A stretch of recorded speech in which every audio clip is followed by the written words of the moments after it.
Scream, how you doing, brother? How you doing? Welcome to the stream. Sorry, I'm just setting things up. You caught me right at the beginning here.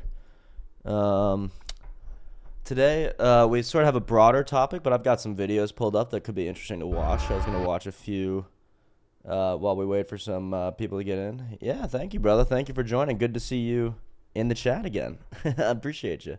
I'm gonna pull up this Discord, and you can let me know if you want to join that, but no pressure, of course. That's my YouTube page. Ignore some of those. ignore about half of those. Let's see. This will be the Discord link. Yeah, I know. Yeah, usually I start the stream and then I kind of get set up on stream, which is a little awkward, but happy to see you here. Fry Stream, remind me. So you do not believe in God? Okay, got you. And was that a conversion or a deconversion rather? Like, were you a Christian before or any other religion before, and you decided not to at a certain point? Or was that something you were kind of raised in? I'm always curious about that question, because more and more often you're finding people that are not raised religiously when that was pretty rare, at least when I was growing up, at least the area I was growing up in. I take it people in like, well, I actually don't know. I don't know where the most atheistic place on earth would be. I guess like New York City, maybe. Just big Western cities probably would be the most inclined to be born as an atheist. Let's see. In the meantime, I was watching this video. It's really fascinating, but I don't necessarily want to spoil Severance for people. But this is a fascinating take on it. It's a symbolic take on it. It's, I think, goes farther than the typical sort of like capitalism equals bad thing that most people would say about Severance. So that's pretty cool. Another thing I wanted to potentially talk about. Well, look, we can watch this part of the video, and it has nothing to do. There'll be no spoilers, because this will be this is important to understand. Started even before that, because one of the things that led to all of this is that Mark and his wife Gemma, they were trying to have a child, and so they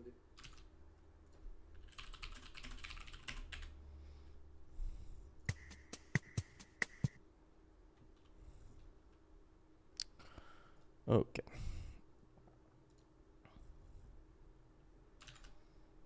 were really trying to express their unity in the formation of a family, which would be an even higher unity, right? Which would be this one in many, this dance of one in many that exists beyond the individual.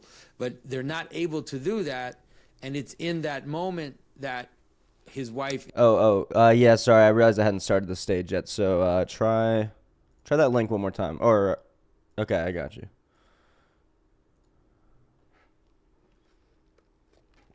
Welcome, Sean. Welcome. I'm guessing you're Fry Scream. Is that fair? Oh yeah, right. Sometimes you can't talk. I realize. What is this? I didn't ask you about that. Do do do do do do do do. What's up, Infamous? Welcome. Yo, what's up? I was watching this video, and I don't necessarily want to watch all of it because I've seen Severance, but I know a lot of people haven't, and I know a lot of people probably want to watch it. I don't want to just like spoil it for everyone. But I've literally never seen Severance. Yeah, exactly. Well, it's a really good show. It's super interesting. I guess it's sci-fi. It's kind of like a psychological thriller sci-fi type thing, but a great concept, interesting concept. But so obviously I'm interested in how Nothin interprets Severance, because he is a master at seeing things symbolically, which is how I strive to see things. And with a show that's actually good, there's so much symbolism, and it's hard to like get a distilled take. And even for him, it's hard because it's a 41-minute video.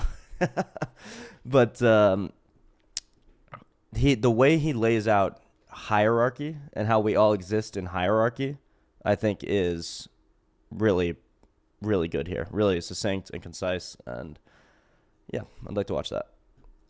dies, and that he decides to sever. And so you can see this kind of fragmentation of the person already in the meta narrative, right? Already in the narrative before the actual science fiction things takes hold, you could say. Hierarchies, and there are wholes and there are parts, and those parts also have holes, and therefore you keep going down. You can go all the way down to, to the atoms or to quantum field or whatever. But even in a person, that's how it functions, right? So you can imagine that also that these hierarchies, they're cascading next to each other. There's not just one, there are many, and you can kind of follow the line down different hierarchies. And so you can think of yourself, you, let's say me, Jonathan, I'm the through line, just think of it that way. So there is a through line in my life and in my experience, the aspect of me that gathers the memories together and that creates a story that makes me one person and not many people. But then also inside me, you have sub-personalities, you have different aspects of your personalities, and in that you also have desires, and then there are thoughts, and all of these are multiple, and sometimes they can kind of compete with each other. They can be hostile to each other, right? So sometimes you'll have thoughts, and you disagreement or just musing. I mean, it's like an interesting way to think. I feel like he's arbitrarily like making these categorical differences. What do you mean? So you don't think that there's a sort of jealous subcategory of yourself, and then also a generous there's a one? Jealous emotion. I don't think that there's a jealous subcategory of myself. Well, what is yourself? Like, I can be jealous type shit, but like, yeah. I don't think that there's a jealous me and there's a nice me and there's a, like where do we stop at these categorizations? Do we say that there's an asshole me? No, or do we say there's a mean me? Like what? Like when do we stop making these categorizations? Yeah, never. It cascades down infinitely until you say there's a, I don't know how quarks work, but there's a positive quark and there's a negative quark, and they unify in the atom, and then there's these types of atoms and this many atoms with these many electrons, and they unify in a molecule. And then there's these many molecules, and then there's these many molecules, and then they unify in. But he's talking about the self, right? Yeah, yeah. So he's saying that there's that applies. An that electron is a positively charged atom, for instance. Right. Like that. Like I don't think that you can say that, right? And like it's a positively charged thing, right? Like I'd say jealousy is jealousy. I don't think there's a jealous self. I don't think he's necessarily saying there's a jealous self, but the self is comprised of these competing and conflicting things, jealousy and generosity, say. Yeah, I don't even know if that's true either, because at any given moment, like, I could not feel jealousy. Like, right now, I don't feel any jealousy. Right, which means you're not instantiate. He would say and I would say the through line of you is not instantiating the part of you that is jealous, or the part of you that is jealousy itself. And so the self is that through line, which picks and chooses using discernment, using all sorts of things, reasoned, and maybe like some level of enlightenment or something, trying to be a better person. Yeah, I mean, it push seems like the through I line don't disagree up. that there are emotions that I have that when instantiated by, I mean, reality really, because I think I'm a determinist, but like, yeah, you could just say self. Like, sure, like there's this, I'm being that thing at that point, but that thing isn't like an aspect of my, like, isn't an aspect of myself until it's there. I don't think it's like this invisible thing until it's instantiated. I think it just doesn't exist until I instantiate. Okay, that's fair. I think we'll agree to disagree on that, and I'll move to Sean's question. I'm gonna look at this in sort of a Jungian. I'm gonna acknowledge the subconscious and say that these things are all just swimming around in there, and it's whether I choose to instantiate it or some pattern of my life instantiates it for me, and then I make the choice to either keep doing that or whatever. So I do see the different parts of me as sort of swimming around somewhere in my brain, even if it's not on the forefront, in the part that I can actually notice. I don't know what that's called, the prefrontal cortex. Anyway, so Sean, the conscious self. The conscious self, right? The conscious and the subconscious. I'm going to say things exist even if they exist in the subconscious self. So Sean, doesn't the title say God is real, change my mind? Not quite today. The title today says God is real, stream. Because sometimes I can't. No, yeah, analyzing Severance is not related, and we're not going to watch the Severance video. We're not going to watch anything related to Severance.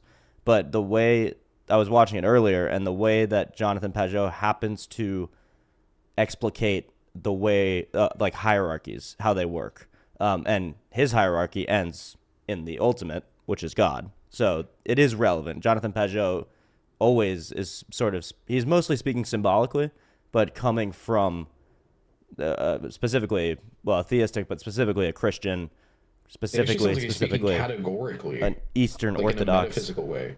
What's that? He's like speaking categorically in like a metaphysical way. It's not. That's even how like, he speaks. Yeah, and it's really fascinating to me. Yeah. Like it's not even that. Like I don't even think it's true. Like it's. He's like mystifying the categories that people experience, and I'm like, Yes. I think we can all just agree. I don't know why you're. I don't think he's not debating redefining anybody. or- I think he's not debating anybody. He's just, well, No, I'm most not saying people, he's by the way, debating anyone. for most I'm people, just it saying would that, be like, good it's- to mystify the categories that they experience.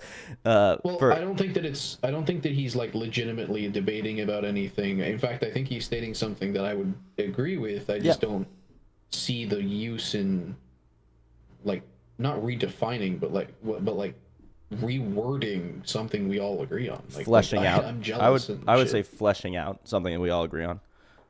Well, we all have these emotional categories that have already been categorized by the words themselves, and so I don't see the need to go through the secondary categorization. Okay. Well, this is only a couple more minutes, so we'll go through that and see if you see any need for it, and maybe we'll readdress that point then. You'll say, well, that's not me, right? You experience it as a temptation. So when you experience a thought as a temptation, there's a sense in which in the things that are happening inside you, as you go down the hierarchy, some of these things are maybe competing with each other. They don't know each other. And so you have to integrate them into the through line and say, no, I won't do that, even though I thought about it, because that's not really part of me. It's not at least the part of me that is the most integrated, right? So this process happens, in yourself in terms of your psyche, but it also happens in yourself in terms of, let's say, the same. You have you, the through line, the one who's acting, and then below that you have your members, your arms, your legs, those that follow your instructions, but you also have cell organs inside you, and then those organs have subsystems, and then you have cells, et cetera, right? And so that's just kind of how the body works, and you can experience severance, in your life. You experience it actually more than you think. You can think about sin as a form of severance, because sin is something like there's a little desire in you or a thought in you that forgets its connection to the whole. Okay, so we'll probably pause it there, stop it there even a little more, because it's going to get into Severance as the show and the concept and the movie. But I see what he's saying. I resonate. I identify with this construction of the self as a hierarchy of things, and that's the self really being the through line that ties together this vast multiplicity that we both experience like and don't even talking experience. about the contingent nature of reality. Like I think he's just rewording contingency. Like my cells depend on atoms. My atoms depend on the Big Bang. The Big Bang depends on it's like. Well, it's not. He's not talking feels about like dependence. He's talking about, this is different. He's talking about the image of a mountain, of manyness moving upwards into singleness. That's the way to see it. Yeah, like pebbles, rocks, then boulders, yes. then mountain. Yeah, Yeah. I'm aware, Yeah. right? But those are contingent, right? The mountain is made up of many Well, pebbles. No, I think you're missing the point. There's nothing to do with contingency here, per se. I mean, contingency obviously plays into that, but the point is the structure itself, the meta structure. What it all I'm looks saying like. those structures are contingent upon their lesser being. Okay, sure. like- Then you're just making a different point, but that's okay. That's fun. Okay, Well, so that's Fry what Stream. Oh, go on. Oh, sorry. Well, Fry Stream's trying to join the stream and he can't, and I'm not sure why. Oh, he probably. Oh, you have to accept the rules. You have to accept the rules on the rules tab of the Discord, Fry Stream. You do have to do I that. apologize for that. Don't apologize for that. That's like how you should do. Yeah, but it's so unclear. Nobody can figure it out when it happens. I wish the rules would just pop up when they try to join, and then they press accept. Or I something. shit you not, streets. Yeah. Like Is that what happens? Well, that does happen, but every single server on on Discord does the whole accept the rules Oh thing. no. I realize that. I like having the rule. The rules are good. I read through them. I agree with them all. I think they're all solid. Oh yeah, no, I'm just saying the accept the rules thing, like the I Right. accept the rules, like Right. drop down menu. Also, the first channel you see is rules. So Yep. So just hop into that rules channel for ice cream, accept those rules, and then try to jump back in to the live. And I'll basically kick everybody out.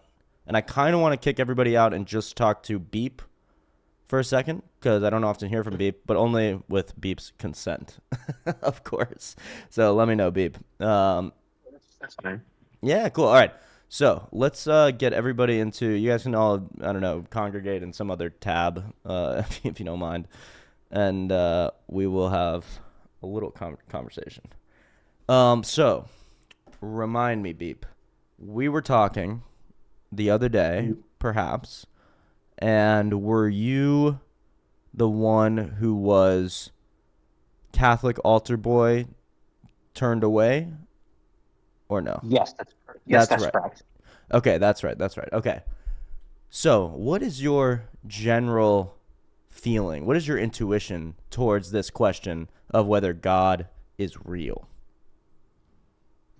Right now, as it stands right now. Yeah. It's a tough question. Mm-hmm. I'm leaning that he does, simply because there's realistically not enough evidence either way, but I don't. So I want to try to figure out how I best want to explain this. Yeah. Any atheist or Christian apologist that's at least honest with the topic would at least be willing to admit to you that there's about as much evidence for God existing as there is evidence for God not existing. Mm-hmm. At least God is an idea, not necessarily the Christian God specifically, or the Muslim God, or what have you. Right. But to me, it just makes more sense because, I mean, like I said, the evidence is the same for not and for being a God. So it makes more sense more sense for there to be one or to not be one. Sorry, I missed that. So that's right. For there to be one. Okay. Yeah, I mean, that's my intuition as well.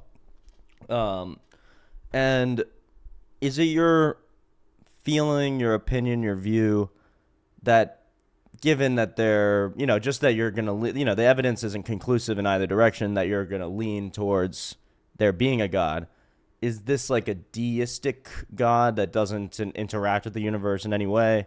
Or is it someone already reveals some sort of personality, but is it a God that reveals himself or speaks to humanity in any way, or even could do that? 1 second. No rush, brother. Because that is going to be the main difference between, I think, most religions, for the benefit of the audience, have some sort of conception of a grand unity, a grand, like, oneness underlying whatever other gods they talk about.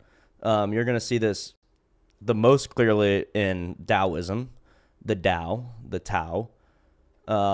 You're going to see it in Sikhism with they simply call it the oneness. You're going to see it in Hinduism with now I'm forgetting what it's called.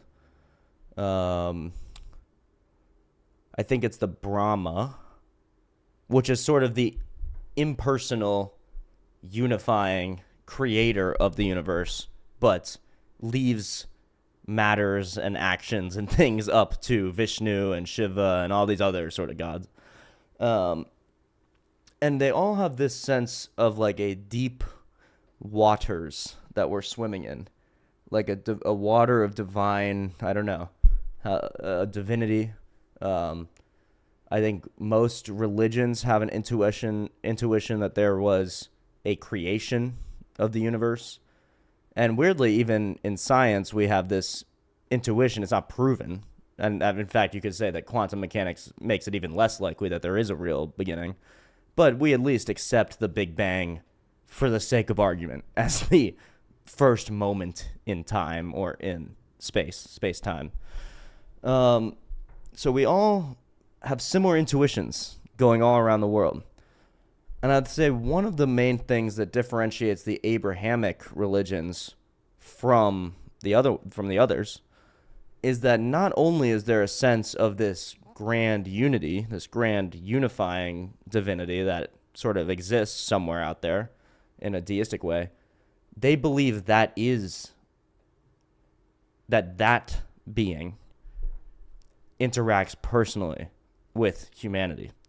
And not only in Christianity, of course, and not the others, but not only speaks to us, becomes one of us. And so I could see how it'd be harder to make that radical jump. Did you identify? I don't know if you were able to listen. It's okay if you weren't. I was just kind of rambling for the sake of the, for the sake of the name of the channel. Sometimes I don't do enough rambling for the name of the channel. I do it for both of us. It's okay. Yeah, exactly. Infamous handles enough rambling for the two of us. Honestly, I'm still kind of in the process of figuring everything out, but as of right now, at minimum, it's more of a deistic worldview. You know, what that may branch off into, I'm not too sure yet. Yeah. You know, when it comes to things like Buddhism and you know, Taoism and stuff like that, I see those less as religions and more as like life philosophies, if that makes sense. Because Yeah. I mean, while Buddhism does have like you know, Buddha, you know, Taoism is more like a set of beliefs rather than like you Yeah. know, an actual belief in like a god and everything like that. So Right. And I don't know. I know there's a lot of So one thing we learned, because I studied more so Buddhism than Christianity in college. I majored in theology, the study of religions, and at that time I was more interested in the Eastern traditions than I was in my own, which a little bit kick myself for now, but also I'm glad I got that experience. Because I think Know I your needed to enemy, go et through cetera, that et cetera. experience. What's that, Infamous? So know your enemy, etc., etc. Yeah. At that time, it was like become your enemy or whatever. And they're not my enemy, truly. They're all brothers, but brothers and sisters. But so going through that, there is a common conception that Buddhism is a life philosophy, whereas other things like Hinduism and Christianity and stuff are religions.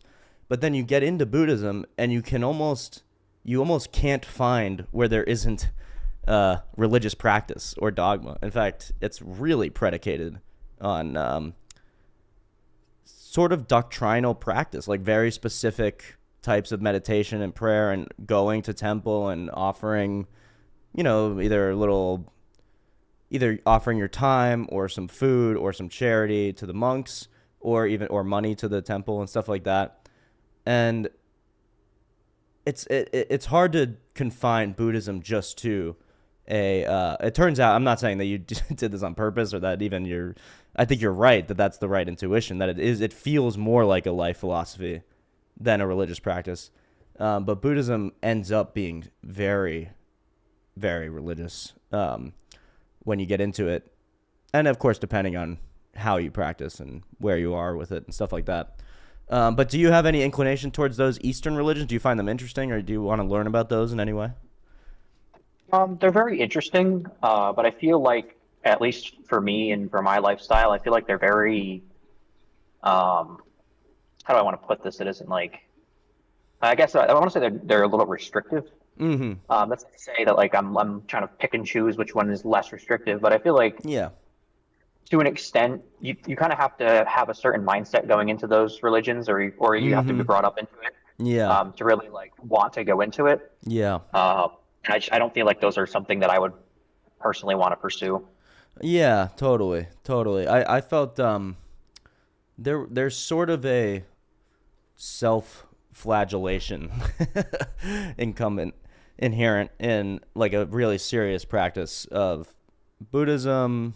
I'm not sure so much about Taoism, and of course within Buddhism there's different like levels. I think for the layperson and for the average person, it's not so much self-flagellation. It's some nice meditation and some nice practices and songs and things like that.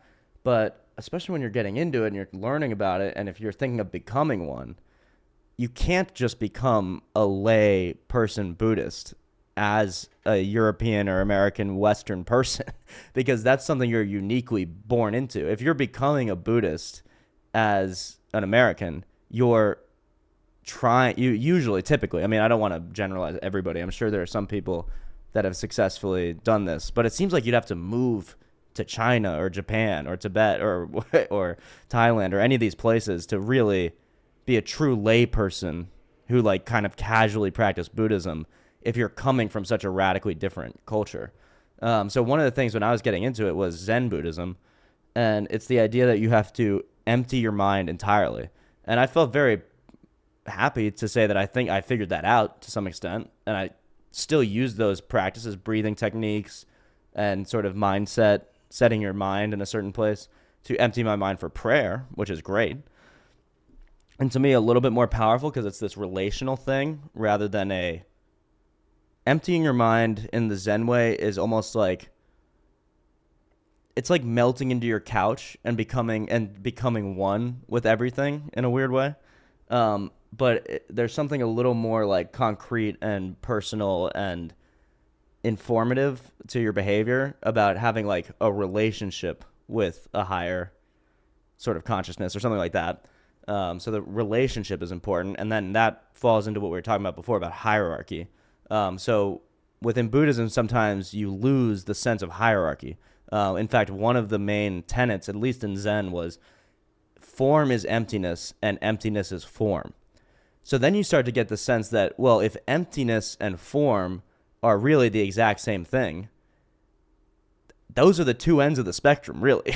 Emptiness and form. Form being like matter, actuality, things that exist or whatever, things that are tangible and separate from each other, have parts.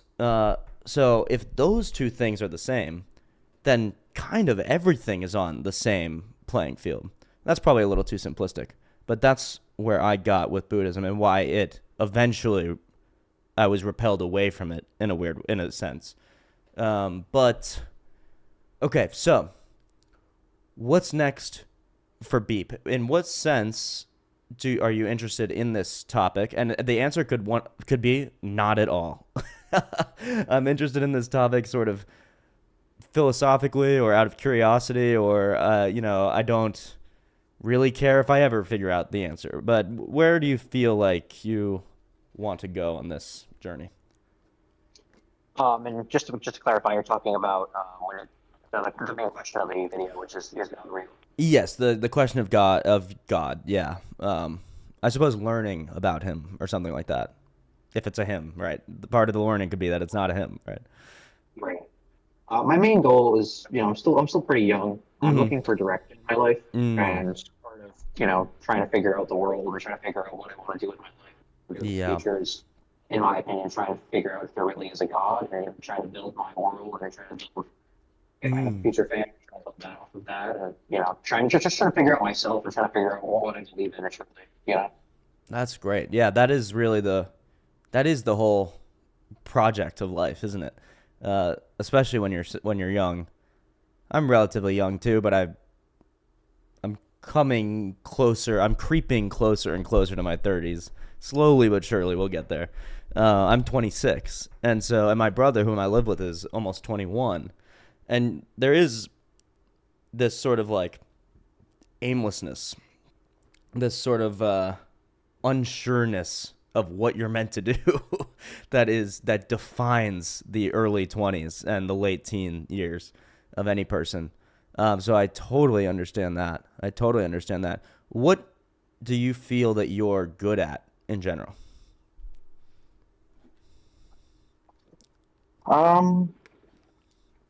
Or what do you enjoy doing? You don't have to be particularly good at it, but what do you enjoy doing? I'm a very curious person, so I love going places, and doing things, and if I see something that's interesting, I go out and I look at it and I research it.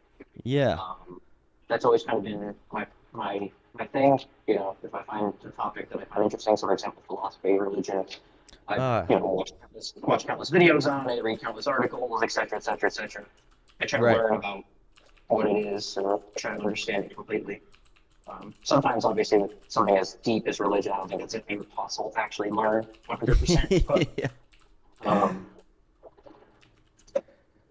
I guess that's kind of my main. So it sounds like college. Is that the next step, pretty much? Kinda. I mean, I've kind of already been done with college. Okay, Uh, gotcha. yeah, I'm past the Okay, college. so you're past the college days, but you still have this thirst for sort of learning and knowledge Yeah, and things like that. yeah, definitely. Yeah, And what I don't what think did that'll you ever study in be. college, out of curiosity, if you don't mind? I think I just did my genetics. I'm going into a field that I don't necessarily need college for. What I did you mean, say? Yeah, I'm sorry. You're sometimes the mic is cutting in and out a little bit, so I missed. You studied, and then it kind of cut out. it's just my genetics. Just my It did Uh, it again. yeah, it's even worse now. Is there Are you covering the mic with a piece of clothing or anything like that? Because sometimes it's super clear, and then sometimes it just. No, I'm in a weird spot right now, so Okay, got you, got you, got you. Okay, well we'll just do our best. So sorry, one more time. What did you study in college? just my genetics. Just got my genetics done. Just like I think I majored in like communications or something. It was Mm-hmm. just to get a degree, you know, because Got you. my area I had a scholarship, so Okay. um, it kind of put me through, and I was like, might as well get it if I can get it. So I took care of that. But Yeah, yeah, um, okay. And so now it's like, now what? Now you have this sort of generalized degree, and is the question, now what, essentially? I mean, to a degree, I mean, I have a pretty good job. I'm not Okay. complaining about where I'm at. I can't move up where I'm at. Mm-hmm. But I don't know if this is what I want to do for the rest of my life. You know, there's still a lot of questions. So there's still a lot. Maybe Right. I was searching and trying to figure out which way I want to go. You know? Right. Oh yeah. Oh, I know it. Oh, I know it. Yeah. And so how do you think a religious framework or a belief in God or a non-belief in God or knowing God better, knowing what divinity means would help? Because ultimately we brought it back to, what do I do next? What's my path in life? What's my goal? So why would those two things interact in your view? Where would God play into that? Um, I'll let you take the floor. I have some ideas, but Yeah, I'll let you go for it. that's a good question. Ultimately, life can't be done alone. You know, you need people in your corner. Mm-hmm. And I Mm-hmm. feel like if I were to find an answer to this question that would be, you know, that would suit me and that would feel right, Mm-hmm. so I could surround myself with like-minded people. It would be able to give me a place where I can find community and I can find people that are like-minded. Mm-hmm. You know, make friends and you know build relationships. They would kind of be able to spread out from there. Mm.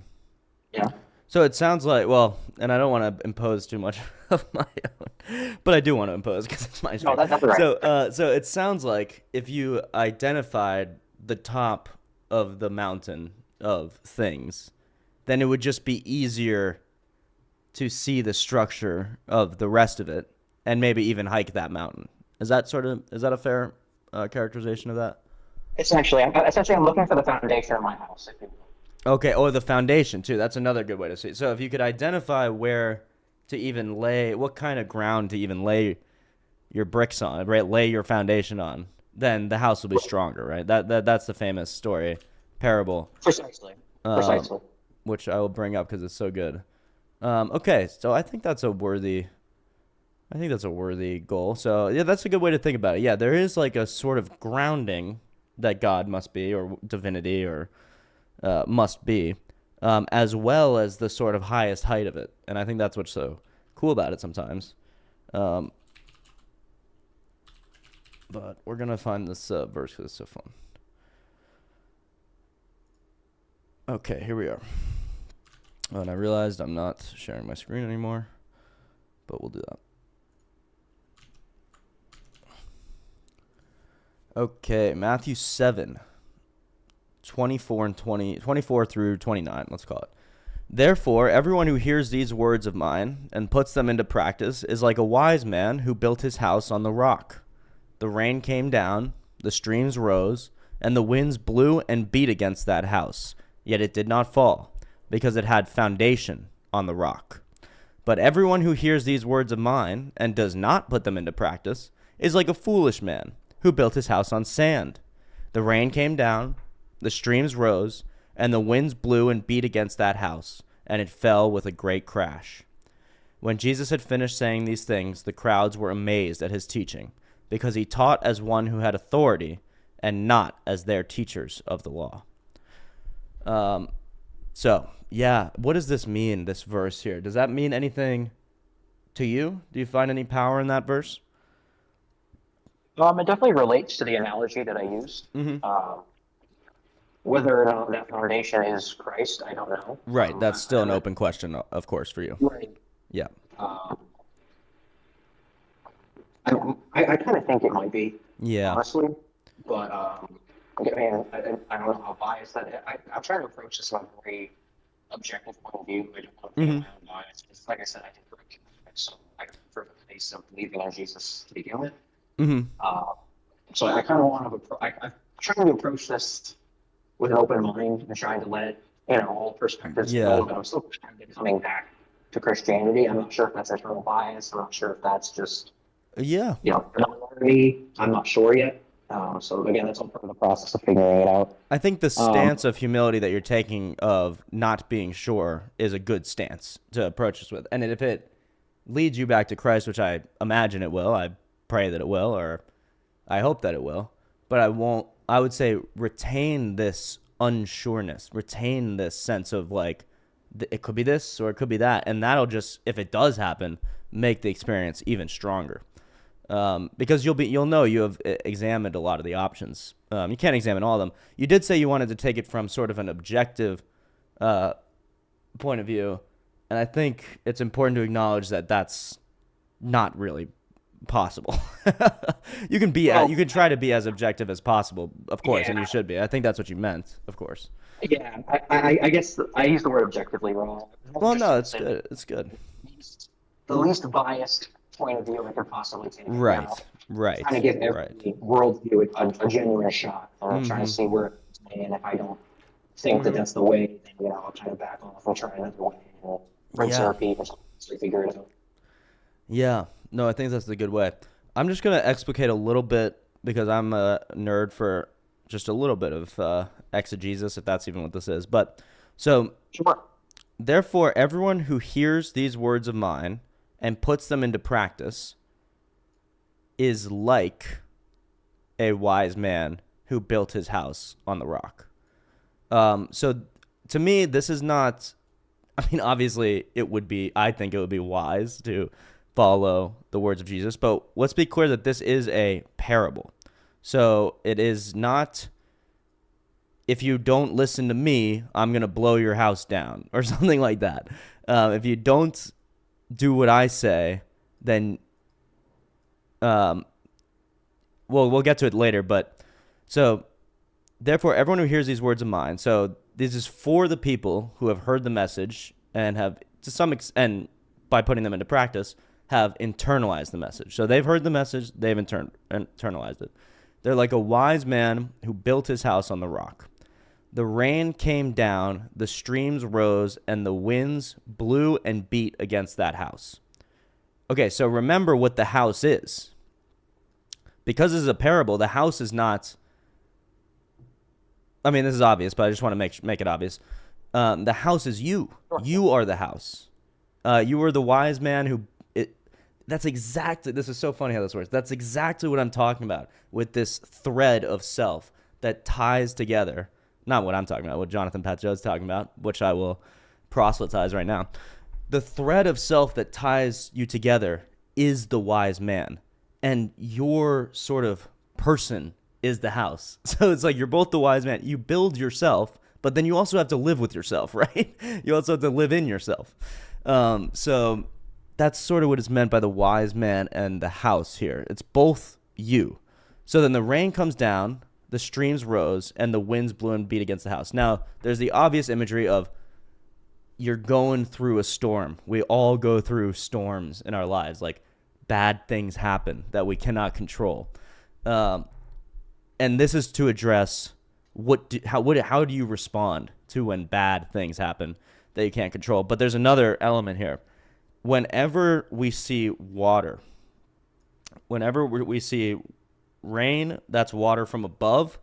So you could think of that in like water from above. You could think of that as like sort of, I don't want to say this definitively, but the image that's coming to my mind is like Job. Like you kind of have this like cosmic, even holy testing and trials that come down. The streams that rise from above. So these are the sort of chaos coming at you from above and below to either test you or to try to kill you or whatever it is.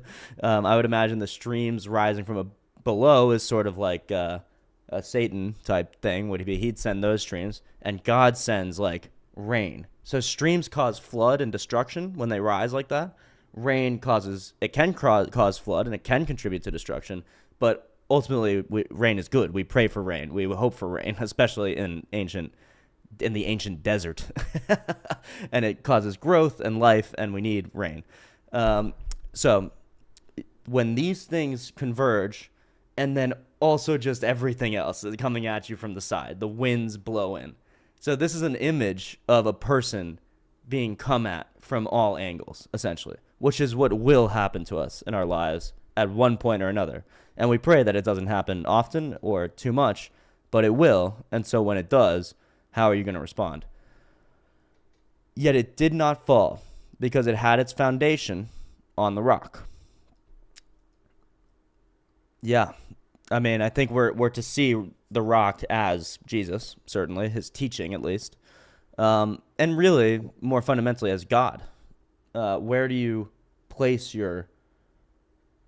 if you have no foundation, if you don't have a strong one to center you and orient you sort of forwards and upwards, it's hard to really escape the rain and the winds and the stream, or even like in this image, withstand it. But now, so a rock is also properly seen as one of the most symbolic, symbolically, it's proper to see a rock as one of the most sort of unified things. Even atomically, you can think of this like the structure of the atoms in a rock is a lot denser, tighter. A rock is a lot. It's multiplicity still. There's atoms in the rock and little grains and even sand can be in the rock, but it's tightly packed together. It's a one thing. A rock doesn't break, right? But everyone who hears these words of mine and does not put them into practice is like a foolish man who built his house on sand. Now, what is sand? That is just mindless multiplicity. There's no unity to sand. It's not like he said, I mean, there is some unity to a beach, but even that, the sand is constantly being moved and shifted and changed around. So if you have yeah, right. If you have no singular thing to like hold you up in a storm, if you have no tight, compact, tied together by the force of, I don't know, the strong nuclear force, whatever, then you can step, oh, maybe I'm a bit of a Hindu, maybe I'm a bit of a Buddhist, maybe I'm a New Age guy. Like that's what I was. I was building my house on sand. And you can just fall right into the ocean. It's pretty easy for your house to fall down when there's no, I don't know, structured, unified, strong foundation for yourself, how you identify yourself. And what happens is it falls with a great crash. Yourself comes tumbling down, which can be good because then you get, that's called the dark night of the soul sometimes. And that can be a good thing to be recovered from. So it's not like once you built one house, you can never build another one. You could very easily build a house on the sand. It could fall down and you'd be like, wow, I should probably learn my lesson. Anyway, so that's my quick little exegesis on this phrase here. Are you done with the one-on-one, or are we still one-on-one? No, I mean, you can hop in, Infamous. Yeah, what you got? Unless Beep, I want to give Beep the first if he has any comments or notes. Yeah. Oh, yeah. I completely agree with your interpretation of that. So it makes complete sense to me. Yeah. Not much to say, really. You kind of said it all. Yeah. So, I don't know if that's relevant to you. Hopefully it is. Hopefully you can take it. for what it's worth. And but I do want to appreciate emphasize that. to keep your open mind, keep your unsureness, but make sure not to build your house on sand in the final analysis. But I don't have any feeling that you will. You'll find something. You're a young guy. You're curious and you're looking, and I know you'll find a rock to build your house on. I'm sure you will. Okay, Appreciate that. to Infamous. What you got for us, brother? So something I wanted to say earlier is the purpose of life is to understand and be understood. That is the main purpose of life. Okay, the gospel according to Infamous. I like it though. You want to break that apart for us, and where do you derive that Sorry. from? How do you come there?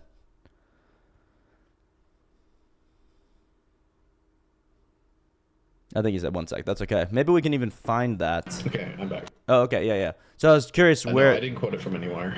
No, I know, but so where do you derive it from? Like, what made you?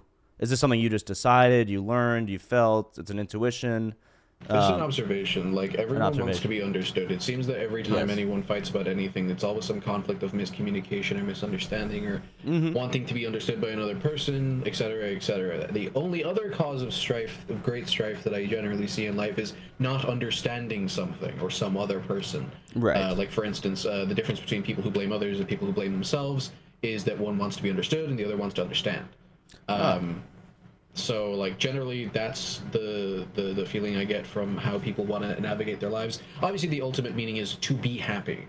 I think that, like, that's closer to a more objective view of what the purpose of life is. I think that's a bit hedonistic, though. I wouldn't say that. No. I mean, it's objective in the case. I'm not saying it's good. I'm saying in the case of objective, this is what life is about. Being happy is usually the case, right? You are rewarded for the good things you do in life when the good things affect you, or you're punished for the bad things that you do in life when the bad things affect you. Well, what level are we talking about on here? Are we talking about some kind of like cool metaphysical happiness that isn't defined by like the momentary joy? Yeah, or happiness something? isn't pleasure in this. Yeah. Happiness Yeah. is- Okay. So not just So Sean simple is correct, pleasure. Yeah. I don't just mean pleasure, and also Yeah. I can mean like greater happiness, like Right. happiness from like a situation or like The a happiness set of having situations. a beautiful, thriving family or something like that. Yeah, exactly, which is filled with a lot of strife. So, like, obviously it's about that. It's about achieving some perfect end-all happiness that we can never achieve, but we strive towards. And, like, you know, obviously this is more true because it's also true for people like psychopaths who would be talking about things that are more, you know, congruent with pleasure. Right. But like that's why I say it's more objective. Is it's more of a thing where like happiness itself is a subjective thing, so it applies to many aspects of humanity. And so Yeah. craving to be understood or to understand is also a very like it's not a true dichotomy, but it is very much a very majority encompassing dichotomy that I can't really think of a mind that has a purpose of life without wanting to be understood or understand. In any sense of that those Well, words. I think I can easily think of a mind, i.e., my own, and I'm going to guess Sean's and some other people, but where, of course, wanting to be understood and understanding others is very high on the hierarchy of things, but we would just place I something think it higher. takes the most on yours. I think it's the most on yours. You want to understand God, and you desperately want God to understand you. No, Well, you think He does understand you. I do want to understand God. I do think He understands me. So I guess you're right. That's there, but still, right above that would be to worship and glorify God, and ultimately No, to that's give because my you life understand to become a servant to Him is the number one thing, and then right below that would be because I want to understand Him, because I want to be understood, because I want to be But what would happy, your because reward of be all for these that? Like, things. why do you want to do those things? That's my thing. Like, why do you want those things? Why do I want to glorify and worship God? Yeah. On a certain level, I don't, which is why I know I should. The worst part of me doesn't want to, so that's a good indication that I should do the opposite of what the worst part of me wants. But even more fundamentally, He's just the only one that deserves it. Actually, I'll read it. I'll read it from C.S. Lewis right here. It's perfect. This is a perfect segue into this. I did want to... Okay. The chief cause of misery. It is pride which has been the chief cause of misery in every nation and every family since the world began. Other vices may sometimes bring people together.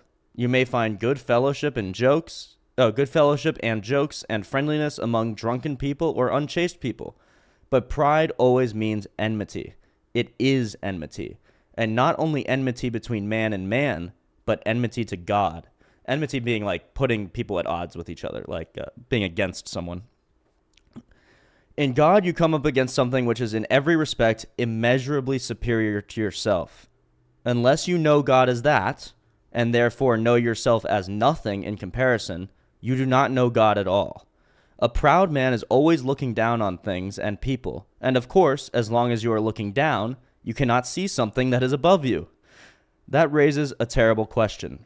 How is it that people who are quite obviously eaten up with pride can say they believe in God and appear to themselves very religious? I'm afraid it means they are worshiping an imaginary God.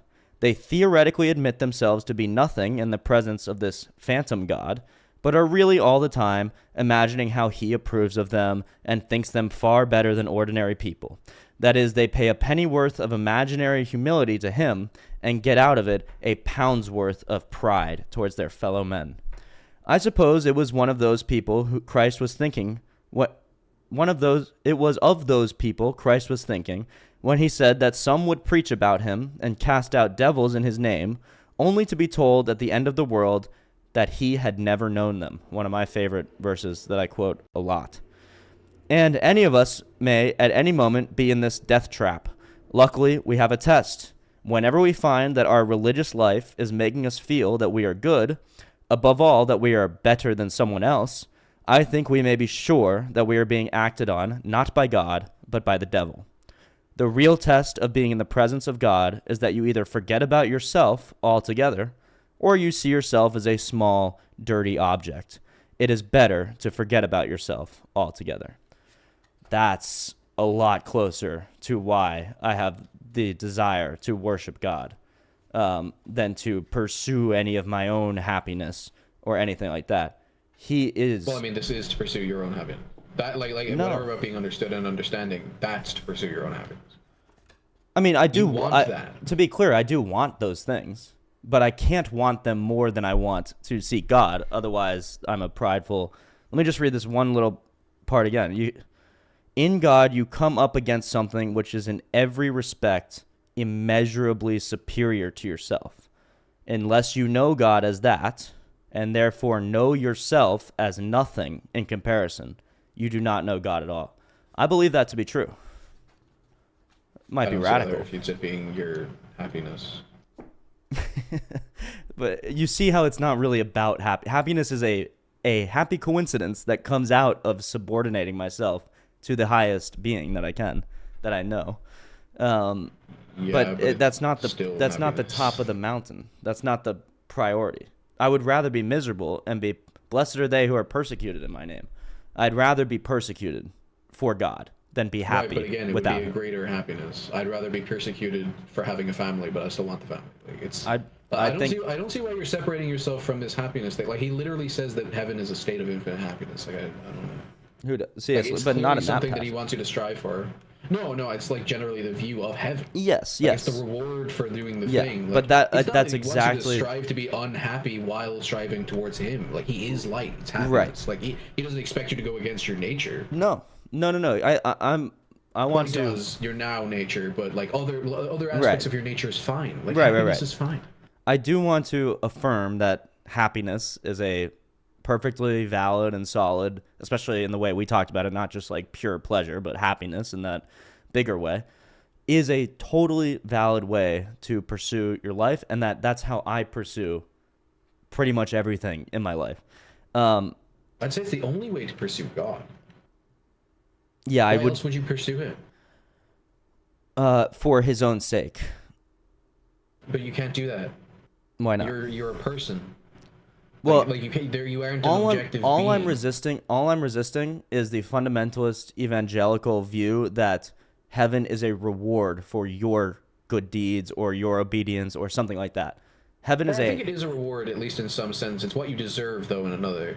Sure, but it's also just a happenstance of God's mercy and beauty and love for us. It's not something that you mercy is a reward. Deserve at all, really. No, I mean we don't deserve. You do deserve it at the end of your life. He judges you so. the mercy has already been carried out, right? Like, for instance, you even Yeah. said like mercy allows, like you said the other day, like mercy allows justice, right? The mercy Right. that you view in your worldview would be the Jesus sacrificing himself. That Yes, was the right. mercy. Now you Yeah, yeah. getting to heaven is deserved rather than an exception. Sure. I mean, yeah, that I think that's fair. So, I just want to be careful about. I agree with. I agree with you. You know, maybe 100% of the way, maybe 99% of the way.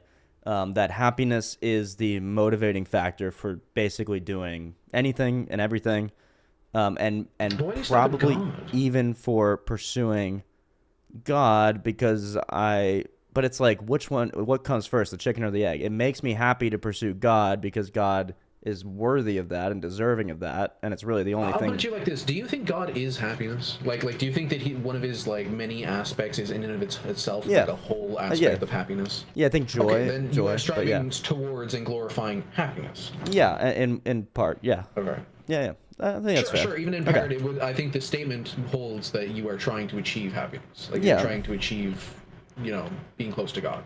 Okay, sure. Fine. I will give you a little I will give you a pedantic victory on this one. How about Sure. that? I didn't expect to get stuck on it. But Yeah, like, yeah. I think that people want to be happy and want to be understood and to understand. Like I can't Right. really think of anyone that doesn't want those three things. No, Right? definitely. And that yeah. Happiness at a greater level, understanding and being understood are more things that make you happy as a result. But because like obviously, if they didn't make us happy, we wouldn't strive towards them. Yeah, I think that's probably true. Yeah, that's why. But so you're doing a good job of showing how hierarchy sort of works in our. So this is how I'm gonna perceive it. Oh, I don't like this brush. Oh yeah, the stream can't see what I'm doing. Oh, they still can't. Okay, we're on paint. All right. So this is how. Oh, sorry. I'm just gonna read what Sean said real Yeah, quick. yeah. Good. We'll get to that. Happiness is the final cause of man. Okay. Now the final cause is something of something is what brings it from potency to act. But man is a rational animal. Be rational. I feel like you're quoting here. To Yeah. be rational is to be to be able to progress in thought, to knowledge, and so what brings man to act is knowledge. Therefore, the meaning of life is to learn and know. Well, yeah, understand. Yeah, sure. Oh, you're not quoting? Fair enough. I think you might have read too much Aquinas. Now knowing No what such specifically thing. is harder to figure out. But man, as a rational animal, rational is to be able to progress in thought to knowledge, and so what brings man to act is knowledge. Oh, so So what completes man and what makes him happy must be higher than him. And this, Aquinas says, is God. Therefore, happiness is in union with God. I mean, I don't know if it's necessarily true that that's sort of what we came to. I mean, that's in your, I was in your worldview, but sure. Right. Sorry, within my worldview. Of course, I realize you don't. That's not your worldview, but that, I was about to say, I was like, we didn't come to that. Yeah. But that happiness is union with God. I would agree with that. We came to something slightly different. We said like happiness is an aspect of God, therefore you strive towards at least that aspect, but also there's all these other aspects. But yeah, the only thing that I can imagine making me finally happy would be union with God. Everything else is fleeting. Everything else disappears and goes away. Is knowledge? I don't know about that. Well, it's knowledge of something. I think you can't have one without the other, but I don't think that they're the same. Right. Well, they're not identical. I'm not sure if Sean's saying that. Well, I mean, X is Y is X equal to X, but okay. So, boom. Yeah, I know what you're gonna say. The multiplicity shit. Yeah, we're just I'll do it for the sake of the stream anyway. So if God is this oneness, this sort of simple, beautiful. I should have done it in yellow because then it would look like a sun, which would have been way better. But anyway, imagine this beautiful red sun that contains all the different things. So like orange is happiness, yellow is justice, blue is mercy, orange is compassion, even though obviously that's kind of like mercy already. But but a little bit different. I think maybe this like outer shell is love. It seems like love also encompasses all these things. And then the inner, the unknowable, the unspeakable sort of unity of it all is God. And so if I'm, you say. well, like in the literal sense, like I don't know how to speak No, about I know, it. yeah, I know. Yeah, yeah. Actually, I don't like that color anymore. So then these things are obviously like intangible. And you can really aim at any of them. But I just live down here. I like this brush. I just live down here, and I'm kind of looking up, going, I don't really know how to get any of these. But I do have this vague connection, this vague sense, because remember, this is true oneness, so it even includes me in this weird way. But I do have this vague sense of the totality of it, or at least I get a mirror image of it in the figure of Christ. So if I'm not exact, like, yes, I'm going through happiness and I'm going through justice and through mercy, because if I don't go through these things, I'm not really, you wouldn't know me by my fruits, right? As Jesus would say. Yeah, well, I mean, that's my point, is that, like, you're not God. Like, you know what I mean? Right. Like, the reason that what humans strive for, which was in my first saying, is that we strive for happiness. Like, that's just true of us. Like, whatever about God and what But he do you wants, see how and et cetera, happiness is on a same or similar ontological level as like justice, mercy, compassion, the other things? I actually don't. I think that it's a level above. I think that it's actually, it stems from it stems those all, right? The only reason that we want justice is because the results of justice make us happy or content. Oh, okay. Which is just a lesser version of happiness. All right. Like, for instance, the only reason we have the golden rule, I think, is because it divides equally amongst us happiness. Yeah, and that would accord with Sean's idea that happiness is the final cause of man, what you just said. If instead of love being this outer ring, I think love is just a greater happiness, by the way. I think it's literally some deeper happiness. Sure. So maybe it's not the final. So, yeah, like, maybe there's a couple rings, and then we X out this one. And they all come through happiness into love, into God. That would be a fine. I'd be okay with seeing it that way. Sure. I think that I don't think there's any real thing that we do that we don't perceive as making us happy in some sort of way, at least in the end goal. Right. Even the most horrific actions. Even sociopaths that can barely even experience happiness, they're like trying to by killing people, right? Well, they don't. It's not that they experience happiness in a different way. Like, that's the thing, is that, like, psychopaths still experience happiness. They just don't experience it like everyone else. Like, happiness is like right. It's also a subjective feeling for it. Like, what is red to you? Is it the same as the red to me? Like, happiness is a scale. You know what I mean? It's actually, happiness isn't even a scale. It's more of a. You could say it's like a pair of shoes. You know, you might get a pair off the fucking wagon faulty, but majority of the time they're all pretty similar. Yeah, it's a good point. Sean just made it funny. I inadvertently drew flying spaghetti monster, but anyway. It's actually inadvertently. If that's what they mean, by the way, by flying spaghetti monster, I'll grant it to him. By the way, real quick, it actually does look like the unspeakable. Look up. You can go to Google right now and look up the unspeakable faith. The unspeakable. Look at the fucking image that happens. Oh yeah, that's right.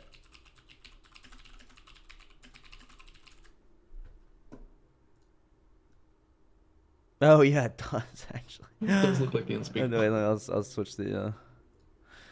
Let me just do. I want to share my screen. That's easier for you guys. Okay. Yeah, it really does. That's very funny. Okay. Yeah. So that's fun. That's actually the thing that attacks you in the game if you do the bad ending, where you don't actually save anyone. Right. Yeah, that's wild. Okay. But yeah, I think that those are the purposes of life. Yeah, for me. that makes sense. Let's hear, Sean. What do you think? You kind of gave us a. Is this the purpose of life? Union with God. That's what I want to say personally. I like how you put it. I love every time I see your Discord, you join more and more servers. I join more and more servers on the side here. Yeah. I know. I Yeah. don't even know what any of these are. Like, I don't know what this is. I don't know what that is. I do know what that is. Rashawn. That's a server for one guy. You're just in a server with one dude. I mean, that's just some guy's name. So I guess I'm in a server with just one the dude owner. from You're the owner. 2016. That's so funny. And I'm the owner. That's hilarious. Yeah. This one is actually a server that's kind of used. Have not been in this one probably in years. I don't know. We don't have to go through all my Discord servers, but Yeah, we don't have to. that's wild. Okay. Yeah. Sean's in way too many servers as well. Sean, would you say Same. this is your oh wait, let's do is this your meaning of life, your purpose of life, Sean? Is at the end of the analysis that union with God or happiness equaling union with God, therefore those things packaged together? Okay, while you do that, I'm going to ask ChatGPT a controversial question. It loves those. What is the purpose of life? Did you see us? Getting giving AI robots muscles and skin? No, what is that?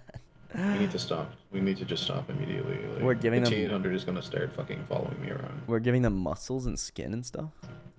Yo, That's wild. like Why it twitches and shit. It's like, ugh. That is freaking insane. It Can we twitches. stop making like Terminators? Oh my god. Yeah, for real. There we go. Yeah, that's crazy. I also saw like it was like an art piece, but it was still creepy as hell. It was like a bunch of AI robots with like human heads, but it's like the dog body, you know, like the it was just so creepy. I saw an art piece where it's the three heads of Satan, I think it is, or something. Like the dragon having three heads, and Oh. it's AI, Elon Musk, and Trump. And Trump. One of these things is not like the other. Being AI seems significantly Trump isn't more like Elon Musk and AI. existentially dangerous than any single man could possibly be. But okay, so the purpose of life, ChatGPT gives an interesting answer. Obviously, they can't say anything. Nobody can say anything definitive, but That's a big question. that's a big question. But it's Probably been asked this been so much. trained not to literally break apart when you ask it this question. So it says for some people it's about happiness, love, fulfillment. For others it's about Hey. growth, learning, making a meaningful impact on Which the makes world. them happy. I guess, yeah. Some look for purpose in faith, while others find it in human connections, creativity, all things that kind of make you happy. So I get that. What does Aquinas think? We have Sean right here. I know. We already have a AI Aquinas scholar, but okay. According to Aquinas, all things in the universe have a final cause or purpose, a telos, and for human, that purpose is to attain the beatific vision, direct knowledge, and communion with God. He argued that humans are rational beings with a natural inclination towards truth and goodness, and that the highest form of truth and goodness is found in God. He also believed that living a virtuous life, following reason, seeking moral and intellectual perfection are ways to fulfill this purpose, and One eudaimonia, of these things flourishing. are not like the other. Yeah. One of these things is not like the other. Which one? Reason and believing in Oh, God. I was being facetious. Oh, I see what you're saying. Yeah. With Christian thought suggesting that while earthly happiness is important, true fulfillment can only be found in eternal life with God. I agree with that based on the fact of this is almost a Buddhist thought, but that nothing is permanent. Impermanence. The only thing by definition that is permanent would be an eternal life with God. So any happiness you achieve on this mortal coil will go away by definition. Some sort of divine happiness will not go away by definition. Yes, and I want to compare this to a. Can you think? I don't want to put you on the spot, anyone, but can you think of like a secular philosopher that might have an interesting take on this? If not, I can not ask off the top of my ChatGPT. head. Yeah, I mean, I can't really think of one either. So, a popular secular philosopher who derives purpose without God. And we'll see where that gets us, but Sartre, not that great, I don't think. But it's pretty good, actually. Pretty good. Technically Nietzsche, I guess. Nietzsche would be good. Yeah, we could. Well, I'll ask him about Nietzsche. That'd be interesting, actually. I mean, technically, but I don't think he had a good outview on life. Right. Although, yeah, no, you're right. Okay, so Jean-Paul Sartre. Okay, buddy. This is interesting. I love how ChatGPT just like makes the best little presentations and stuff. Okay, so source of purpose from Aquinas, given by God, obviously Jean-Paul Sartre. No preordained purpose. We create our own meaning, and that can be a really powerful structure of meaning that you create it. So you got to do a good job, basically. So Thomas Aquinas, human nature, that we're rational beings, naturally inclined to seek truth and goodness. Jean-Paul Sartre's going to say there's no fixed human nature. Existence precedes essence. Yeah, I've heard that before. Ooh, that's interesting. I didn't even think about that. I've heard that. I disagree with it intuitively, but... Well, because essence would need to exist. It predates it. It has to. What is the essence of a child? I don't know. Think about it like this. There's no essence to existence because all existence is necessarily a different essence, but there is an existence to all essence. There is an existence to all essence. Sure. Because it has to exist. There is not an essence to all... I think there's an essence to all existence. There is an essence to all existence, but there is not an essence to existence. Unless maybe you believe in God and you think that he has an essence. Right. You would say he's divinely simple, so... Yeah. This is a powerful... I think there's a good reason they chose Jean-Paul Sartre here. That's a powerful argument. Existence precedes essence. That's interesting. Okay, I'll have to think about that, and maybe we can get into it. Through reason, virtue, and divine revelation is how purpose is found, and for Jean-Paul Sartre, it's through personal choices and actions. But that seems... I mean, that is how it's found. But then how do you make personal choices if you don't have purpose yet? Like, what do you choose towards? What do you act towards? Do you think the babies have purpose? Yes. You think babies have decided purpose? No, but that's exactly what I'm saying. I think they have purpose. They just can't have made any decisions or actions yet. Yeah, I reject the idea that you can have purpose without the ability to do those things. Right. So you're going to be in Sartre's camp, and that's and they totally do have respectable. the ability to do actions. So. But it just seems it doesn't seem weird to you, especially given the fact that existence precedes essence and all that you have to have the ability to do actions, then purpose necessarily recedes from those. Yeah, but you have to make personal choices and actions in order to find purpose. But if you have no purpose, if you have no purpose to begin with before you've made any personal choices or actions, then there's just no direction to the action. So how do you know that they're purposeful? Yeah, you're right. There is no direction to the action. Yeah, they're not purposeful. So, like, for instance, if I have an instinct to do something, right? You like hit my knee and it just fucking twitches, right? Yeah. I've done an action that has nothing to do with my purpose, or the environment affects me in some way that has nothing to do with the purpose of my actions as a retaliatory thing, right? But those actions that I did, regardless, will form my purpose later on in life, whether or not I wanted to do those things. So being born isn't something I wanted to do, for instance, right? It's not something I even had a choice in the matter of doing, but it will form my purpose. Gotcha.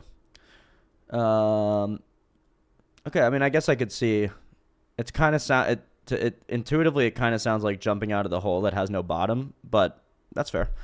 I can see how random acts and random chaotic choices could maybe get you to purpose, but I just wouldn't trust any it could purpose. Also be the choices of other people, like, for instance. But this is the thing. Purpose doesn't have to be trusted. It just is the case.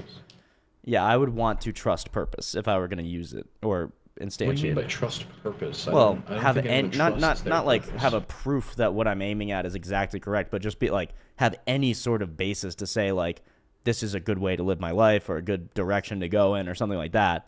But if it's all random and chaotic, then you have basically there's no foundation to say that the purpose is right. I agree. Okay. I feel like it has nothing. I to do think with so. I morality. think Sartre would agree with that as well, and that's probably not a problem for his philosophy. So that's fine. So, on terms of happiness, true happiness, beatitude, is only found in union with God, according to Aquinas. We know that. And according to Sartre, happiness is subjective, and it comes from embracing freedom and responsibility. I like that. Freedom and responsibility, attention, a higher. Well, those things maybe aren't so clearly higher and lower, but maybe left and right a little bit, east and west in some way. And so the tension between those freedom and responsibility could conceivably hold somebody in a solid position of not abusing freedom and glorifying that too high, and not being overly authoritarian and totalitarian and all that. And I think happiness is subjective on the subjective level, but I also believe in this beatitude. But obviously that's just going to be a difference in faith, whether there's any objective happiness versus, well, actually, let me ask you, do you believe that happiness is subjective? I would imagine yes, but I think you would too. no, I agree. But I would say I believe there's a subjective level, like there is subjective happiness, right? But I believe in a objective joy out there. But I believe in that. But yes, I totally agree that happiness is I think subjective. you believe that objective happiness exists, but I don't think you think that any of us experience it. Right, exactly. Well, at least not outside the kingdom of heaven. Right, exactly. Yeah. That's exactly right. Okay. So in terms of freedom, Aquinas is going to say humans have free will, but their purpose is already determined by God. Interesting. I bet if you got into that, it's a little more complex. And obviously, same with any of Sartre's points. Jean-Paul Sartre says we have absolute freedom. We define our essence through choices. Sartre, you fucking idiot. Exactly. I was going to say, yeah, I know you don't believe in that part of Sartre's argument. I think if I'm going to steel man you, if you allow me for 1 second, I think you would agree that we define our essence through choices, but you don't think our choices are freely made. Is that fair? I think our purposes are predetermined. Okay. So you weirdly agree with Aquinas and Sartre, which is cool. So our choices are predetermined, therefore we don't define our essence, and we don't have absolute No, freedom. we do. Oh, no, sorry. We do define our essence through the choices, but the predetermined. choices have already been made, or they've already been determined to be made. Yeah, like I do murder that person, but it was just predetermined that I murder the person. Right. I did make the choice. Which has all sorts of problems, I think, but that's okay. We won't talk about that right now. We've talked a lot about that. Okay, so ethics. Objective morality grounded in divine law and reason, obviously. And then Jean-Paul Sartre's going to say morality is subjective. We are responsible for creating values. And I'm sure if we got into it, I want to give him the benefit of the doubt and I'm not going to presume that he thinks morality is radically subjective, like you are justified in choosing any moral structure. But he probably means in this more like societally, largely subjective way. Is there any way? Hey, what's up, Newman? Welcome, brother. Societally, foundational sense, yeah. Yeah, or sociologically or something like that. Welcome, Newman. Welcome. Sean says to be subjective is for the reality of the thing to be changeable by the mere willing that the thing be so. I define subjectivity a little bit differently. I just mean, or objectively a little bit differently. I more say objectivity would say not subjective, as in like not corresponding to any one mind. Right. You'd say differently because you'd say that the one mind is God. So like. Yeah, and well, even to Sean's point, to be subjective is for the reality of the thing to be changeable by the mere willing that it be so. But I think I have a subjective experience of the color green, but I could never will myself to have a different experience of the color green. Well, maybe I could if I like stabbed my eyes out, then everything would be black or something. But what's that? Come up with a new color right now. Right. So if happiness were subjective, then we'd be able to achieve it immediately. I think even if happiness were subjective, you'd have the same problem of like you still have subjective experiences that are not easily changeable or achievable. But Sean's typing, so I'll say, what's an ought anyway? What's an ought to do? What's an ought anyway? That's a good point. Where would that come up in the... An ought is just a moral should. Yeah, a moral should. And we're obviously going to define those things differently. I'm going to define it in terms of this objective morality held in the mind of God. And I think the naturalist and perhaps our friend Infamous here are going to define it as something for a moral should for the betterment or flourishing of society and humanity in general. Is that somewhat fair? Generally, that's what people view as like morals. I don't know if that's what they are. Okay, right. Yeah, what's a should? Again, I'm going to define it as the perfect moral law that God holds. And then I think that you would agree with this, actually. I have a definition. Yeah, let's hear. I think that you would say morality is when agreeing upon a system, like agreeing upon some sort of foundation, there are objective choices based upon that foundation that are better than others. Yeah, I'd agree with that. I would also agree with that. But I thought you didn't believe in an objective choice. No, objective choices can be like happen when you agree upon a foundation. Like again, that's the first part of the thing is that we agree upon a foundation. Yours is God. Right. Might as well I be. see what you're saying. Oh, yeah. So when people agree, got you. Yeah, on the foundation. So I will agree with that. It's sort of, it doesn't include my thought that it doesn't even matter if people agree, but yeah, I understand. Well, so you can make moral choices based upon that foundation. Obviously, if I'm a Satanist or a Luciferian, Right. my foundation will make it so that you're evil. Yeah. Right? Yeah. So it doesn't even on an objective standpoint where you think God is the objective stand, it would still make it so that other people could view your actions as evil. Yeah, interesting. Okay, well, Numenon, is it just the rational path towards the goal you set? Is it a feeling? Is it some instantiation of something higher or something entirely else? That's a good question. So is it based on reason and ration? Is it a feeling? I'm going to say you probably don't think it's just a feeling because you can feel all sorts of different ways. Or is it some instantiation of something higher? I'm guessing you probably don't think it's that, but maybe if you see society as a whole as something higher than the individual, it could be that, or something else.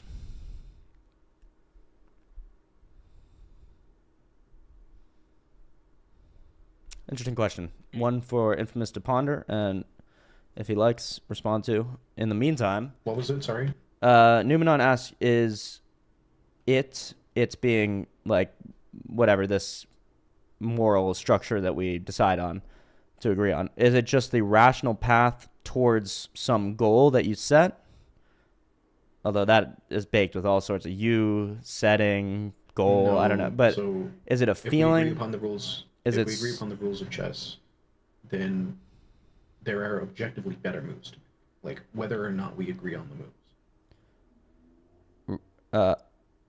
Well, no, if we don't agree on the rules, then there aren't better moves to play because my rules could just be like that your move is bad. That could be part of I'm my saying rules. if we accept right. But now if you what's accept, here- if you're working within the same framework of rules that are set. No. So no. I when I said us twice. That's my bad. Okay. What I mean is, if we right now here in meta context Mm-hmm. agree, and then another two people disagree with our context, Oh, we yeah. understand that one of them is making objectively better choices. Oh, okay.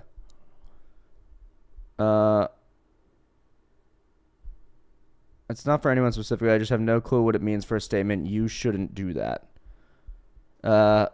It just means given some foundation, there are some moral truths. Yeah, Numenon. I mean, it's interesting. I understand what you're saying. There can be a radical deconstruction of like morality, and then you can make arguments to say that everyone should do everything because whatever, it doesn't matter. But yeah, I mean, my objective morality is based in the mind of God, and He gives us very clearly, I think, especially in the New Testament, what you should do, and that's love thy neighbor as yourself and love the Lord your God with all your heart and mind and strength. So that's what I'm going to say. You shouldn't do anything that's not that. Anytime you're doing something that's not basically loving, then that's what you shouldn't do. So that's easy. From the naturalist perspective, yeah, it's more like we've set up these rules, and maybe we could talk about this in but like you have to talk about when and who and why the rules were set up, but that's fine. Just given that there is a set of rules, going against them creates worse outcomes for society and hurts people, but still it's not clear why that matters from the naturalist perspective, like to hurt people. Yeah, the foundation is a presupposition. Okay, so yeah, you presuppose the foundation and then we just go with it. And then if you go against that foundation, then you shouldn't do that, essentially. Yeah, and to my knowledge, there's no way to not presuppose any given foundation for the morality. Yeah, I agree. You have to. Yeah. Okay, so I appreciate you guys engaging with the question. I feel so confused by some of the ideas in philosophy. Don't we all? Don't we all? If you're not confused, you're not doing it. That's my opinion on that. So I'm going to add Nietzsche into this chart. Please make the same chart, but add Nietzsche into it. Nice, dude. ChatGPT is just freaking amazing. Okay. So Nietzsche agrees with Sartre that there's no inherent purpose, but is going to say meaning is created through power and self-overcoming. I have a feeling Nietzsche is going to be even harder than Sartre to condense into this little chart here. So we might have to unpack some of this stuff, but and self-overcome, because it's like, well, what does he mean by that? And I'm sure he has like a 50-page treatise of what it means to overcome the self. So it's not clear what that means from this, but this. I think what he means is overcome the lesser wants of happiness for the greater wants of happiness. I think he did think that the Übermensch was something that we all would strive to be, not that it was like the master race or anything. That I've heard that's how the Nazis misinterpret or just sort of misappropriated Nietzsche. It's how they misappropriated Nietzsche. Yeah. So the human nature is the will to power, something I fundamentally disagree with, but I can see the power of that argument. Humans are driven by a desire to assert strength and creativity. I think maybe Germans were in the 1800s. Just a little joke, of course. This has become the sort of postmodern, just like waters we're swimming in, that everything is a power structure, basically. And not that power isn't baked into everything. I agree with that. But power is often put at the very top of the hierarchy of things to sort of aim at or to sort of subvert or to. I think what he means by assert power is to assert control over any given system. And sure. I think I agree with that. That you want control over your little world that you have, just so Yeah. that you have that kind of security, even on a micro level. Yeah. But I think he's more talking about like a socio-political statement where it's people want power so that they can secure themselves in like grander ways. Yeah, we'll try to unpack. Some of this is interesting. So I'm going to ask, for instance, I'm going to ask ChatGPT to expand on the self-overcoming point, and we can maybe expand on the will to power as well, because that's obviously one of his main, I don't know if that's what his book was called or one of the chapters, but that's a main Nietzschean, concept, quote from him. Okay, so how purpose is found through self-overcoming, embracing struggle, and rejecting societal norms. So pretty specific and somewhat radical structure for finding purpose. But embracing struggle is, we're actually commanded to do that in the Bible, is carry your cross. Yeah, but Nietzsche views it as unavoidable, which I guess also is stated in the Bible. But. I think they would say it in the Bible. I think that's how he saw it. So it's a little. I just watched a video on Nietzsche, so a little history for Nietzsche. He grew up as a very devout, Protestant, good German kid, and studied theology, actually.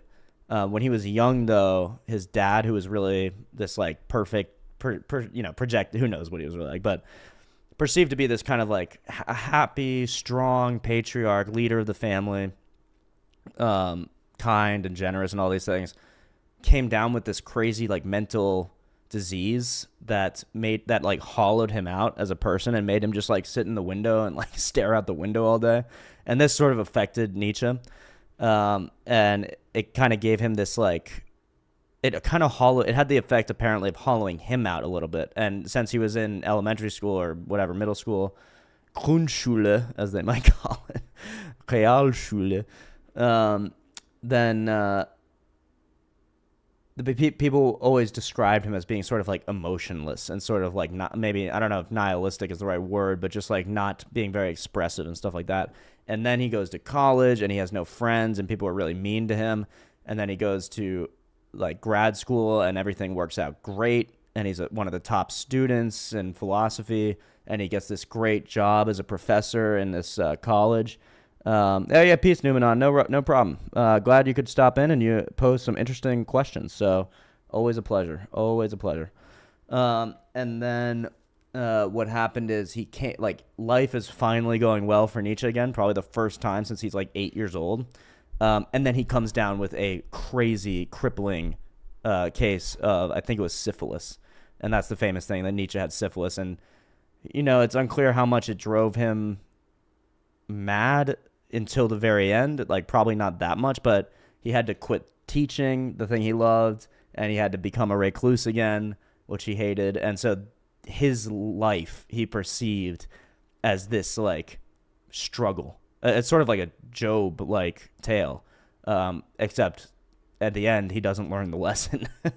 Or he creates some new lesson, which has obviously enriched and benefited society, but also, you know, enriched and benefited Nazis, which is not cool. But anyway, Fair, he didn't know that it would. But... No, and I think the only way for that to have been the case was for the Nazis to misappropriate his actual work. So I don't think he ever had any intention of, like, yeah, exactly, like creating a Nazi ideology. It just happens to be the case that, and I think we probably get a lot of postmodern philosophy and good stuff out of Nietzsche, and too, because he's so prolific and smart guy.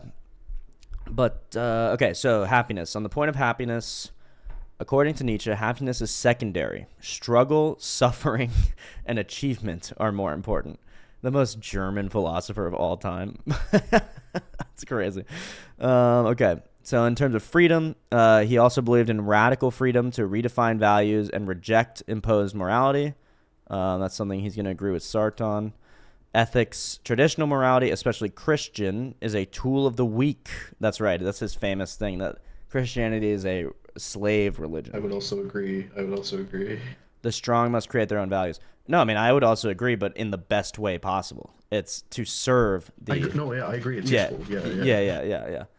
Because it's also a tool. It makes it so that strong people are morally responsible now for but they like it's the great equalizer. Yes, exactly.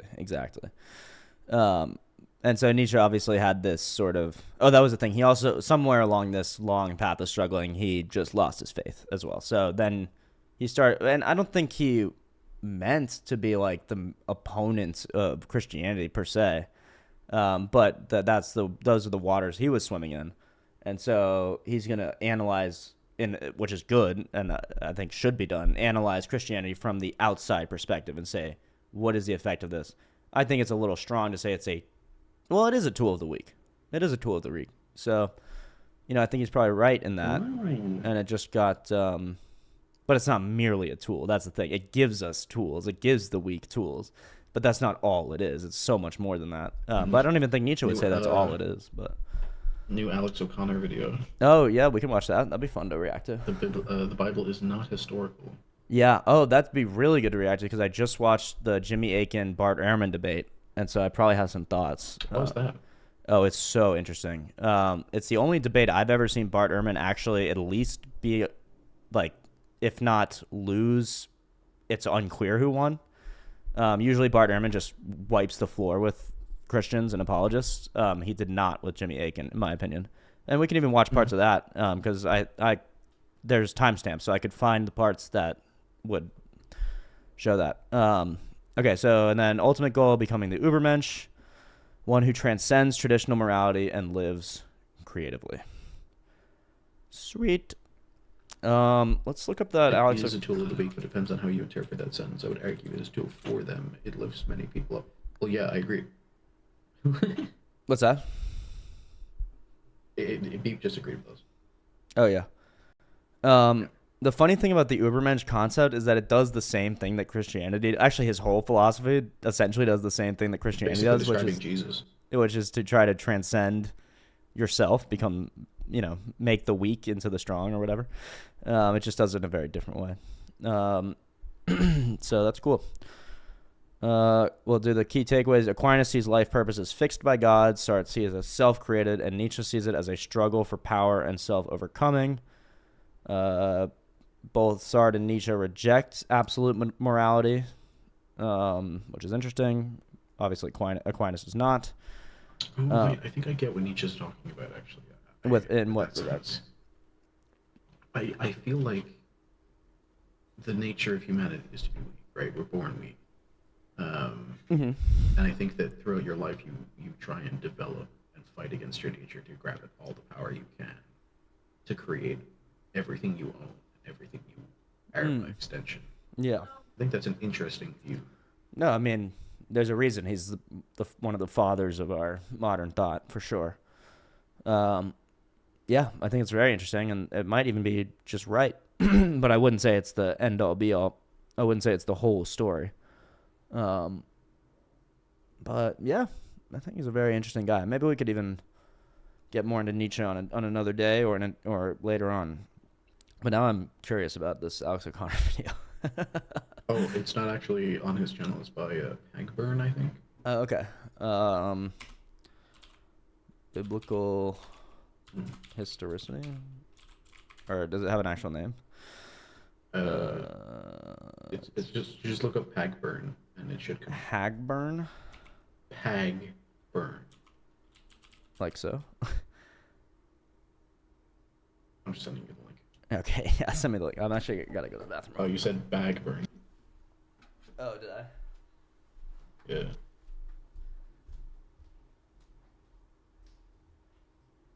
Oh, never mind. It's just the Dinesh video.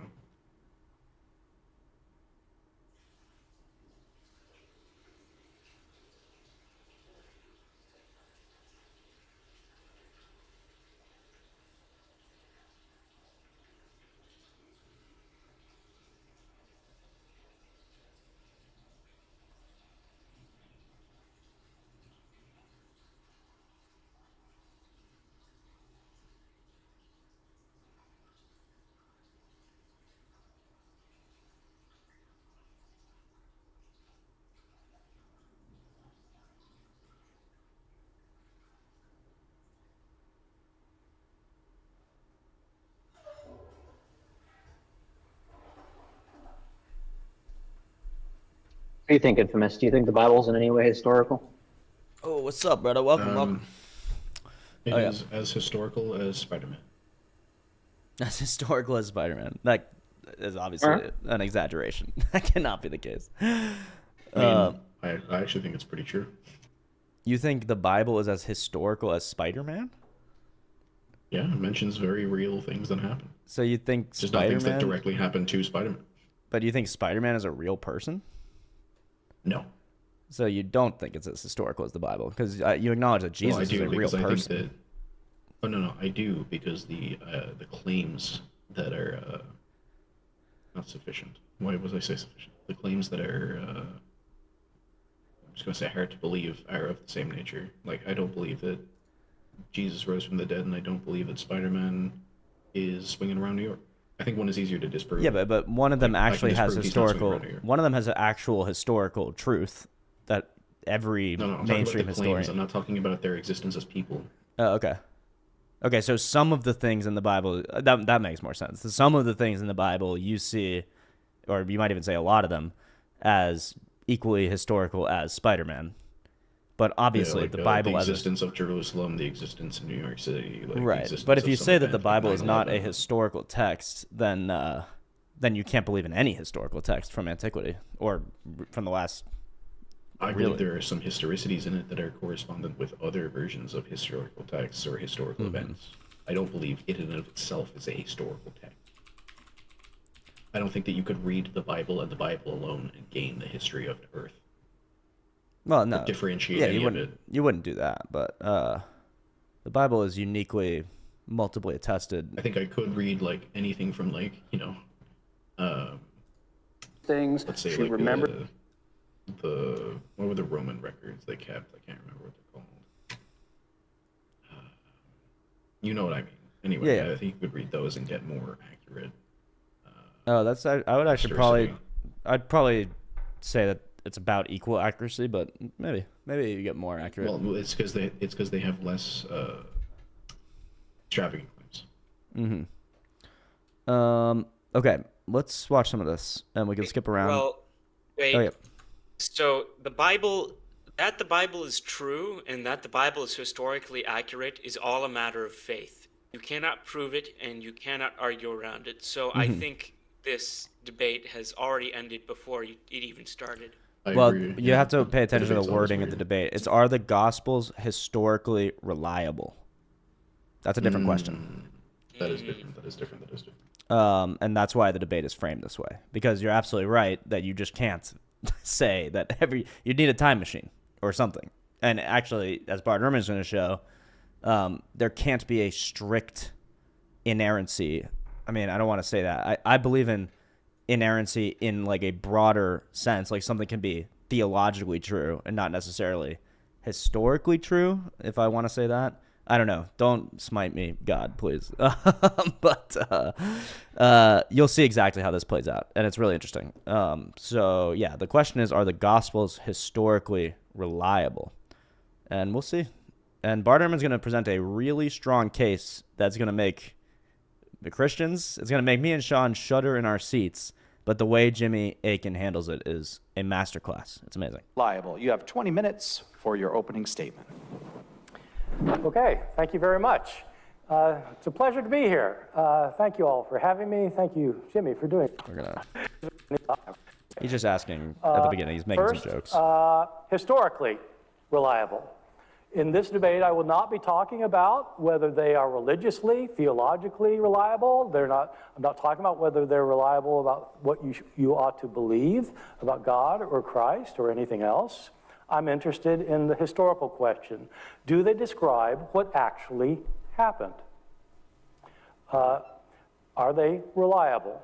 And when I say reliable, do I mean are they entirely reliable, mainly reliable, partially reliable, not at all reliable? I think these are, there are different ways to approach this. My questions are actually fairly simple.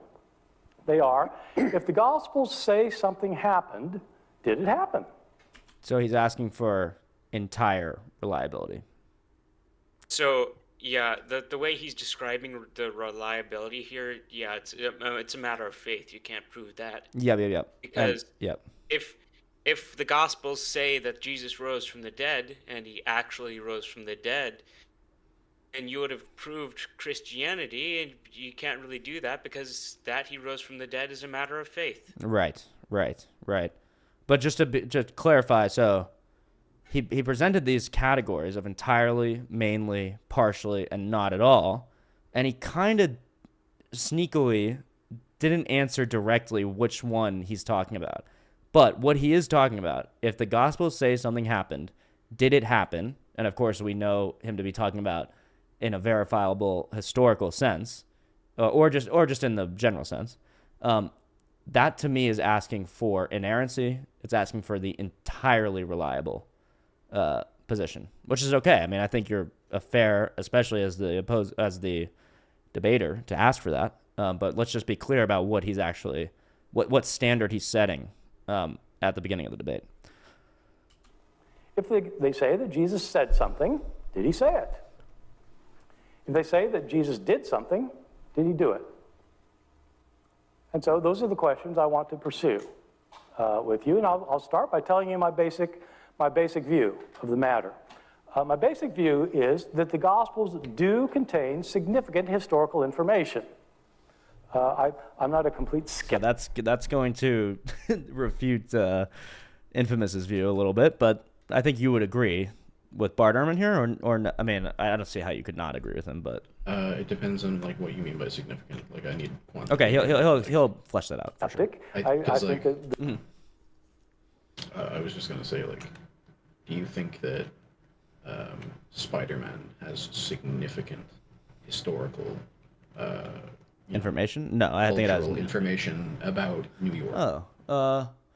That's a good point. I think actually, it does. I think it probably, yeah, it could have like correct information, historical information About the about. places at the time, et cetera, et cetera. Yeah, totally. I don't think Yeah. it's nearly as significant as the Bible has about ancient Jerusalem, but that's fair. I actually think it does because there's actually more comics about Spider-Man than there is like. I think that the runs of Spider-Man are actually bigger. Yeah, but than also in Gospels and, in a lot of those comics, and provides more context about the rest of the world, not even just New York or America. okay, I think I see what I see where you're coming from. I'm gonna disagree with that, but I'm kind of gonna let Bart Ehrman do that and Jimmy, and see if you still hold that view in like a few minutes. the Gospels describe the man Jesus as a Jewish preacher. What's up, John? No, that was me. I was saying I'll be right back. Oh, okay, cool. See ya. In Galilee, who talked about the coming kingdom of God, and that he gathered disciples, and he went to Jerusalem the last week of his life during a Passover feast, and was turned over to the authorities and was crucified. So, I mean, the basic story, I think, is absolutely reliable in the Gospels. But I think, in addition to the broad outlines of the things that Jesus did, said, and experienced, there are large numbers of inconsistencies, contradictions, non-historical accounts that make these Gospels unreliable in many, many ways. There are lots of details that are unreliable, I think, in the Gospels, but I'm not going to focus on the details because they might be interesting if you really want every single word to be right. I'm interested in the major ways for this debate that the Gospels seem to me to be unreliable, involving three big issues that I'll try to address in my time: issues connected with Jesus' birth, Jesus' resurrection, and Jesus' teaching or preaching. Okay, so that's what I'll be talking about, those three areas. And I'm going to start with the birth. Jesus was born to the Virgin in Bethlehem. Right. What are our sources of information for the birth of Jesus? Just in the New Testament. We don't have sources from outside the New Testament that are going to help us much for any of this material. We're restricted to Matthew, Mark, Luke, and John. And what are our sources of information about Jesus' birth just in the New Testament? Well, we have an account of Jesus' birth in the Gospel of Matthew, chapters 1 and 2. We have an account in Luke, chapter 1 and 2. Those are the only passages in the entire New Testament that talk about Jesus' birth in Bethlehem to a virgin. That's interesting. Matthew and Luke don't talk about the birth outside of those first two chapters. They don't refer back to it. And what about other sources in the New Testament? They don't mention it. The virgin birth, of course, is a huge doctrine in the history of Christianity. In my part of the world, in the American South, Protestant evangelicals often say that if you don't believe in the virgin birth, you can't be a Christian. Why aren't there other parts of the New Testament that even talk about it? It's an interesting question that I think a lot of people haven't thought about. Why isn't there any account of Jesus' birth in our first gospel, the Gospel of Mark? Why isn't there one in the Gospel of John? Why doesn't he say anything about Jesus being born of a virgin? What about the Apostle Paul? Why doesn't... I think, to be fair, John is known to be written later and also makes very different types of claims. I think it's a good question, though, why Mark wouldn't bring that up. I think that's a fair question. Yeah, I think it's a good point. I think it's more of an emotive point than it is a conclusive point, because I think that you could just say that it's not. You could just say that's not what they were focused. That was not their theological purpose when writing that particular book. I think you could just say it's not the message of their gospel. Yeah, and in terms of that's what he's getting at is that it's not important. Therefore, it shouldn't be believed. Because there's not enough evidence for it. There's not enough historical reliability there. Yeah, I think so. This question, the first point he's making, the question is weak for the reasons we just laid out. He's going to make a much stronger claim that there's an actual contradiction between the Luke and Matthew versions of his birth. And and we'll get into that. It's not so clear that there is, but a lot of people believe there is, and we'll see how Jimmy responds to that. He talk about the virgin. So let's skip to that type of part when he's talking. Yeah, so these are the accounts. 2 accounts. So here's how it works. Matthew chapters 1 and 2. In the Gospel of Matthew, Joseph and Mary start out in Bethlehem.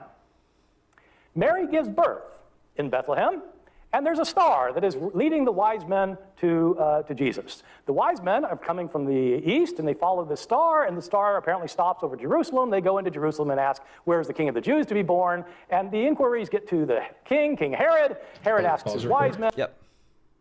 I meant to say this because I saw like a cool allegory the other day that kind of imposed this. Some people view that the 3 wise men coming from the east to give gifts is a representation of Jesus saying that the people who have come closest to him are the Eastern religions. Oh, yeah, I've heard that. I've heard something like that. That is interesting. They represent the three main religions, like Confucian, Buddhism, Hinduism, Buddhism, and some other one I can't remember. Maybe was Confucianism around at that point. I'm not sure, but could have been that. I think so. That's an interesting point. I think some people usually say it's not a religion though. It's Stoicism, like samurai Stoicism. Right, something like that. Yeah. A little food for thought. That's something to meditate on. It's a fun comparison. I don't think it's true, but right. Well, I mean, and then I think if you asked Jesus himself, he'd obviously say that Judaism comes closest because he is a Jew. But they had become. I think Jesus would agree. Like they had become corrupt at that point. So like, but on that point of the planet, like who was closest type shit. Right. Or at least who is attracted to the new teaching or something like that. Yeah. No, I get it. That's an interesting point because we don't really know what the East means. We also, it's never said in the Bible that there's 3 of them, which is something surprising to most people. That's our common understanding. That's how we portray it. It could have been 50 of them or 10 of them or, we only know about the 3 gifts, but we don't know about 3 wise men. They're just referred to as a group, which is interesting. That's something people don't often know about the biblical context. And we could look at that specifically, but I think you can probably take my word for that. But you've heard that, right, Sean? I'm sure Sean's heard that. And not his scripture scholars to tell the wise men, and it turns out that the scriptures say that the king of the Jews is to be born in Bethlehem. And so the wise men then follow the star, reappears somehow, and it stops over the house. That's interesting. It stops over the house that Jesus is being born in.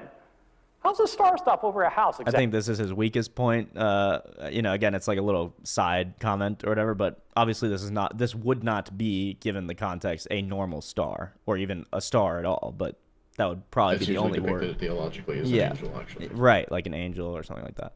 Some kind of light guiding them. Like who messages and guides mortals to God? Right. Yeah. It's literally angels. Like who lit the fucking the burning bush, right? Who's the messenger of God? Actually, that is, I think, properly seen as Jesus. Because the angel of God in the Old Testament, if you read it typologically, obviously you must be a Christian to do that, essentially. A lot of times this angel of the Lord, the voice in the burning bush, the one that wrestles with Jacob, this can be seen pretty reliably as Jesus himself, pre-incarnate.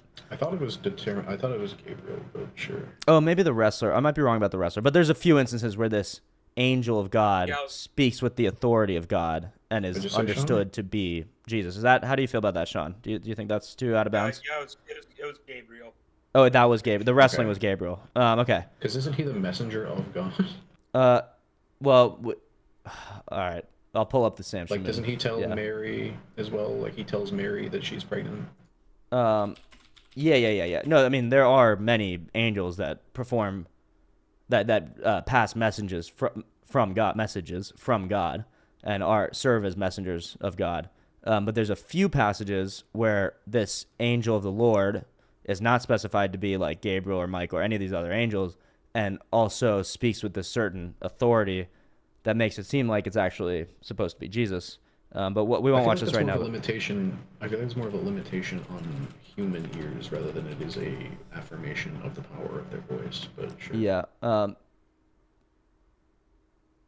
This is a 2-minute version of that. this one's probably a little better, but we'll pull this up and not watch it right now. But And it came to pass, it's guys. very interesting. Okay. Go out tonight and look up at the stars and tell me who's coming of this. And they often can't go back to Jerusalem to tell Herod because he's out to kill the child. And so they go some other way. And Herod sends out the troops to kill the child. They kill all the children. The troops kill all the male children in Bethlehem, the slaughter of the innocents. That, by the way, is a very interesting story. There's no record of that. There's no record of that happening in any ancient document other than this.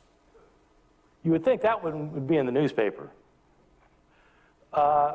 Joseph and Mary learn that the Herod's after the child, and so they escape to Egypt. They get out of there to escape Herod. And I'm not sure which newspaper it would be in because it's not like it's something that Herod would report, and it's not like no. I know I'm using the joke form. So like I'm not sure who would have been interested in recording that other than these people. Maybe you could say Well, like I mean the Bible because it's in it, but yeah. Yeah, but like the Romans wouldn't care if he was doing that. Herod wouldn't report it if he was doing that. So that's not as surprising to me that there aren't other instances of that other than the people that it was being done to, essentially, from the people that it was being done to. Whatever. Okay. And they go to Egypt, and of course, you know, if you're going to Egypt from Bethlehem, you got to walk. I mean, you can't take a train. This is the main point, as far as I understand. It takes a while to get there, and they're in Egypt until Herod dies.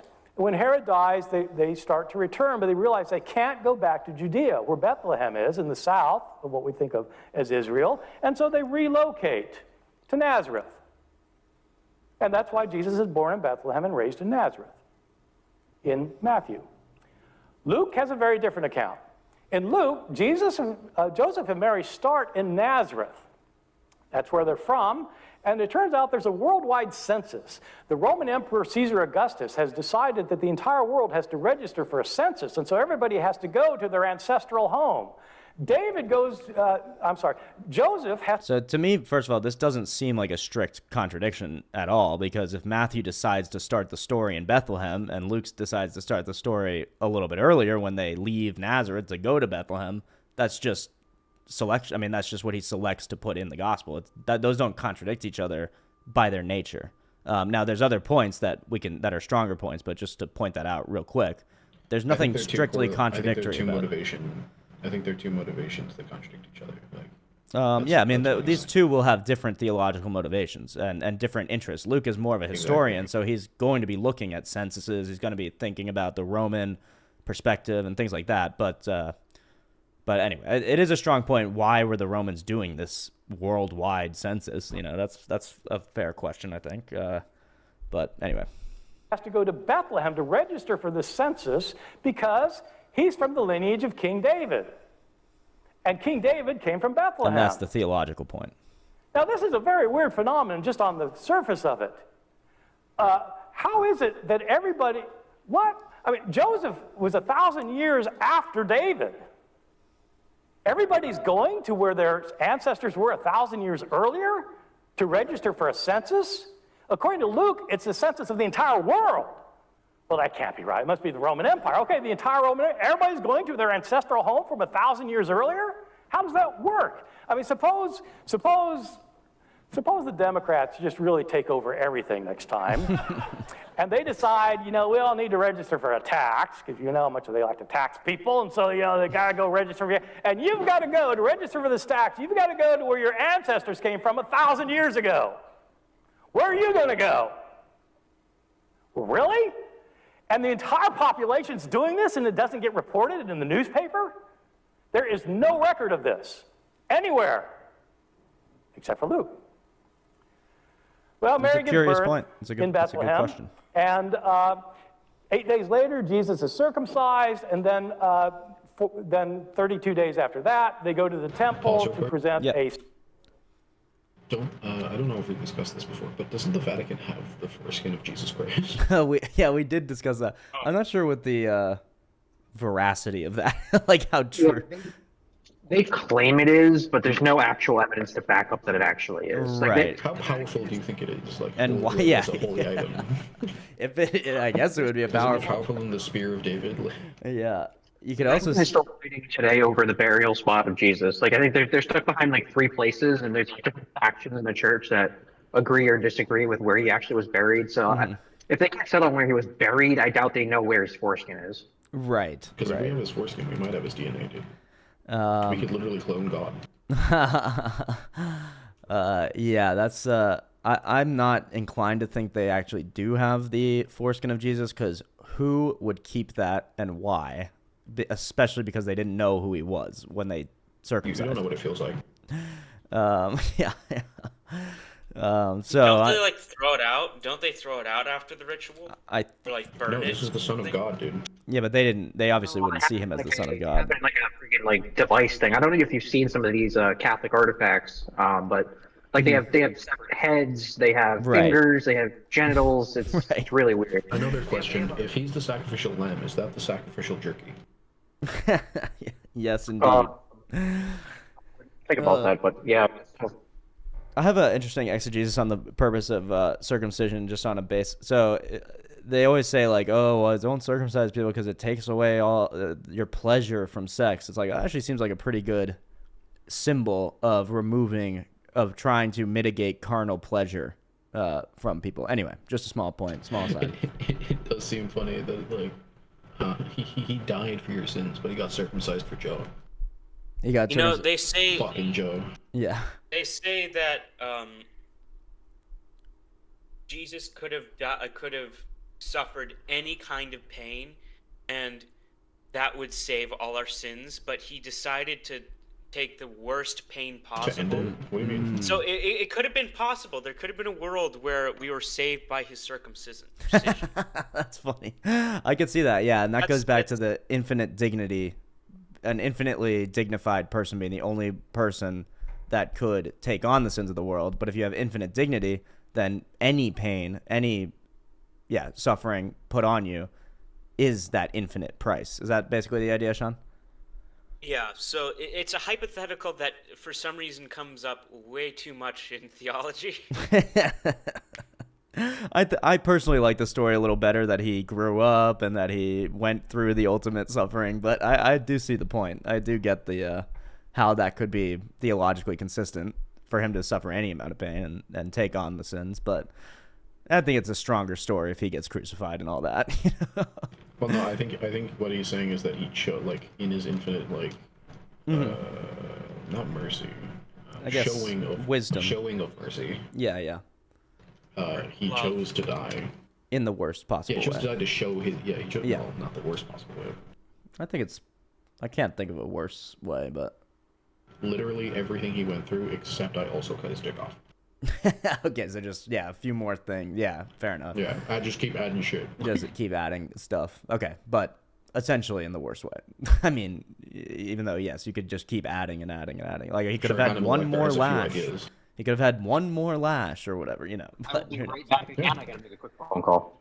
Yeah, we're Could you imagine Jesus says that? He's just like, listen, guys, this torture is pretty okay and all that. It'll do. yeah, that'll do. That'll do. Yeah, like you need to step up your game in the next 200 years. Okay, let's see. This is another one that people will go to. The women don't tell anybody in Mark, and in Luke and John they do And then tell they tell everybody the- yeah, man, right yeah, away. yeah. This one, I'm surprised Barterman put this one in here. That they where the disciples to go. In Mark and Matthew, they go to Galilee. In Luke, they stay in Jerusalem. This is just not a contradiction, and I think he reads Luke pretty aggressively when he makes this point. But we'll get to that later, and I'll point that out to you guys when it comes up in the cross-examination. But this one is why do the women not tell anyone in Mark, and they do right away in Luke and John? That's a good thing to ponder and consider. And he tells Those. Sorry. No, go those ahead. Two things can be details- true at the same time. Yeah. Those details don't matter because the point of the Gospels is to teach you how to go to heaven. It's not Right. to teach you how that. Galileo famously said that Bible is to teach you how to go to heaven, not how the heavens go. How the So heavens it's go, not- yeah. Right.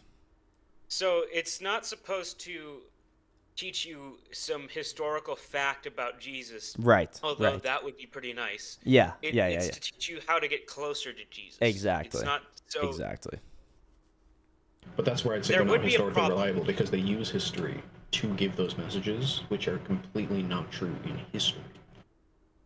Yeah. Well, but they're not meant to be simply. They are historical, but they're not I agree, meant. it's They're not not historical just text, I historical. agree. So there's allowed to be theological truth where that might conflict with historicity or historical reliability. Is that fair, Sean? Would you? Right.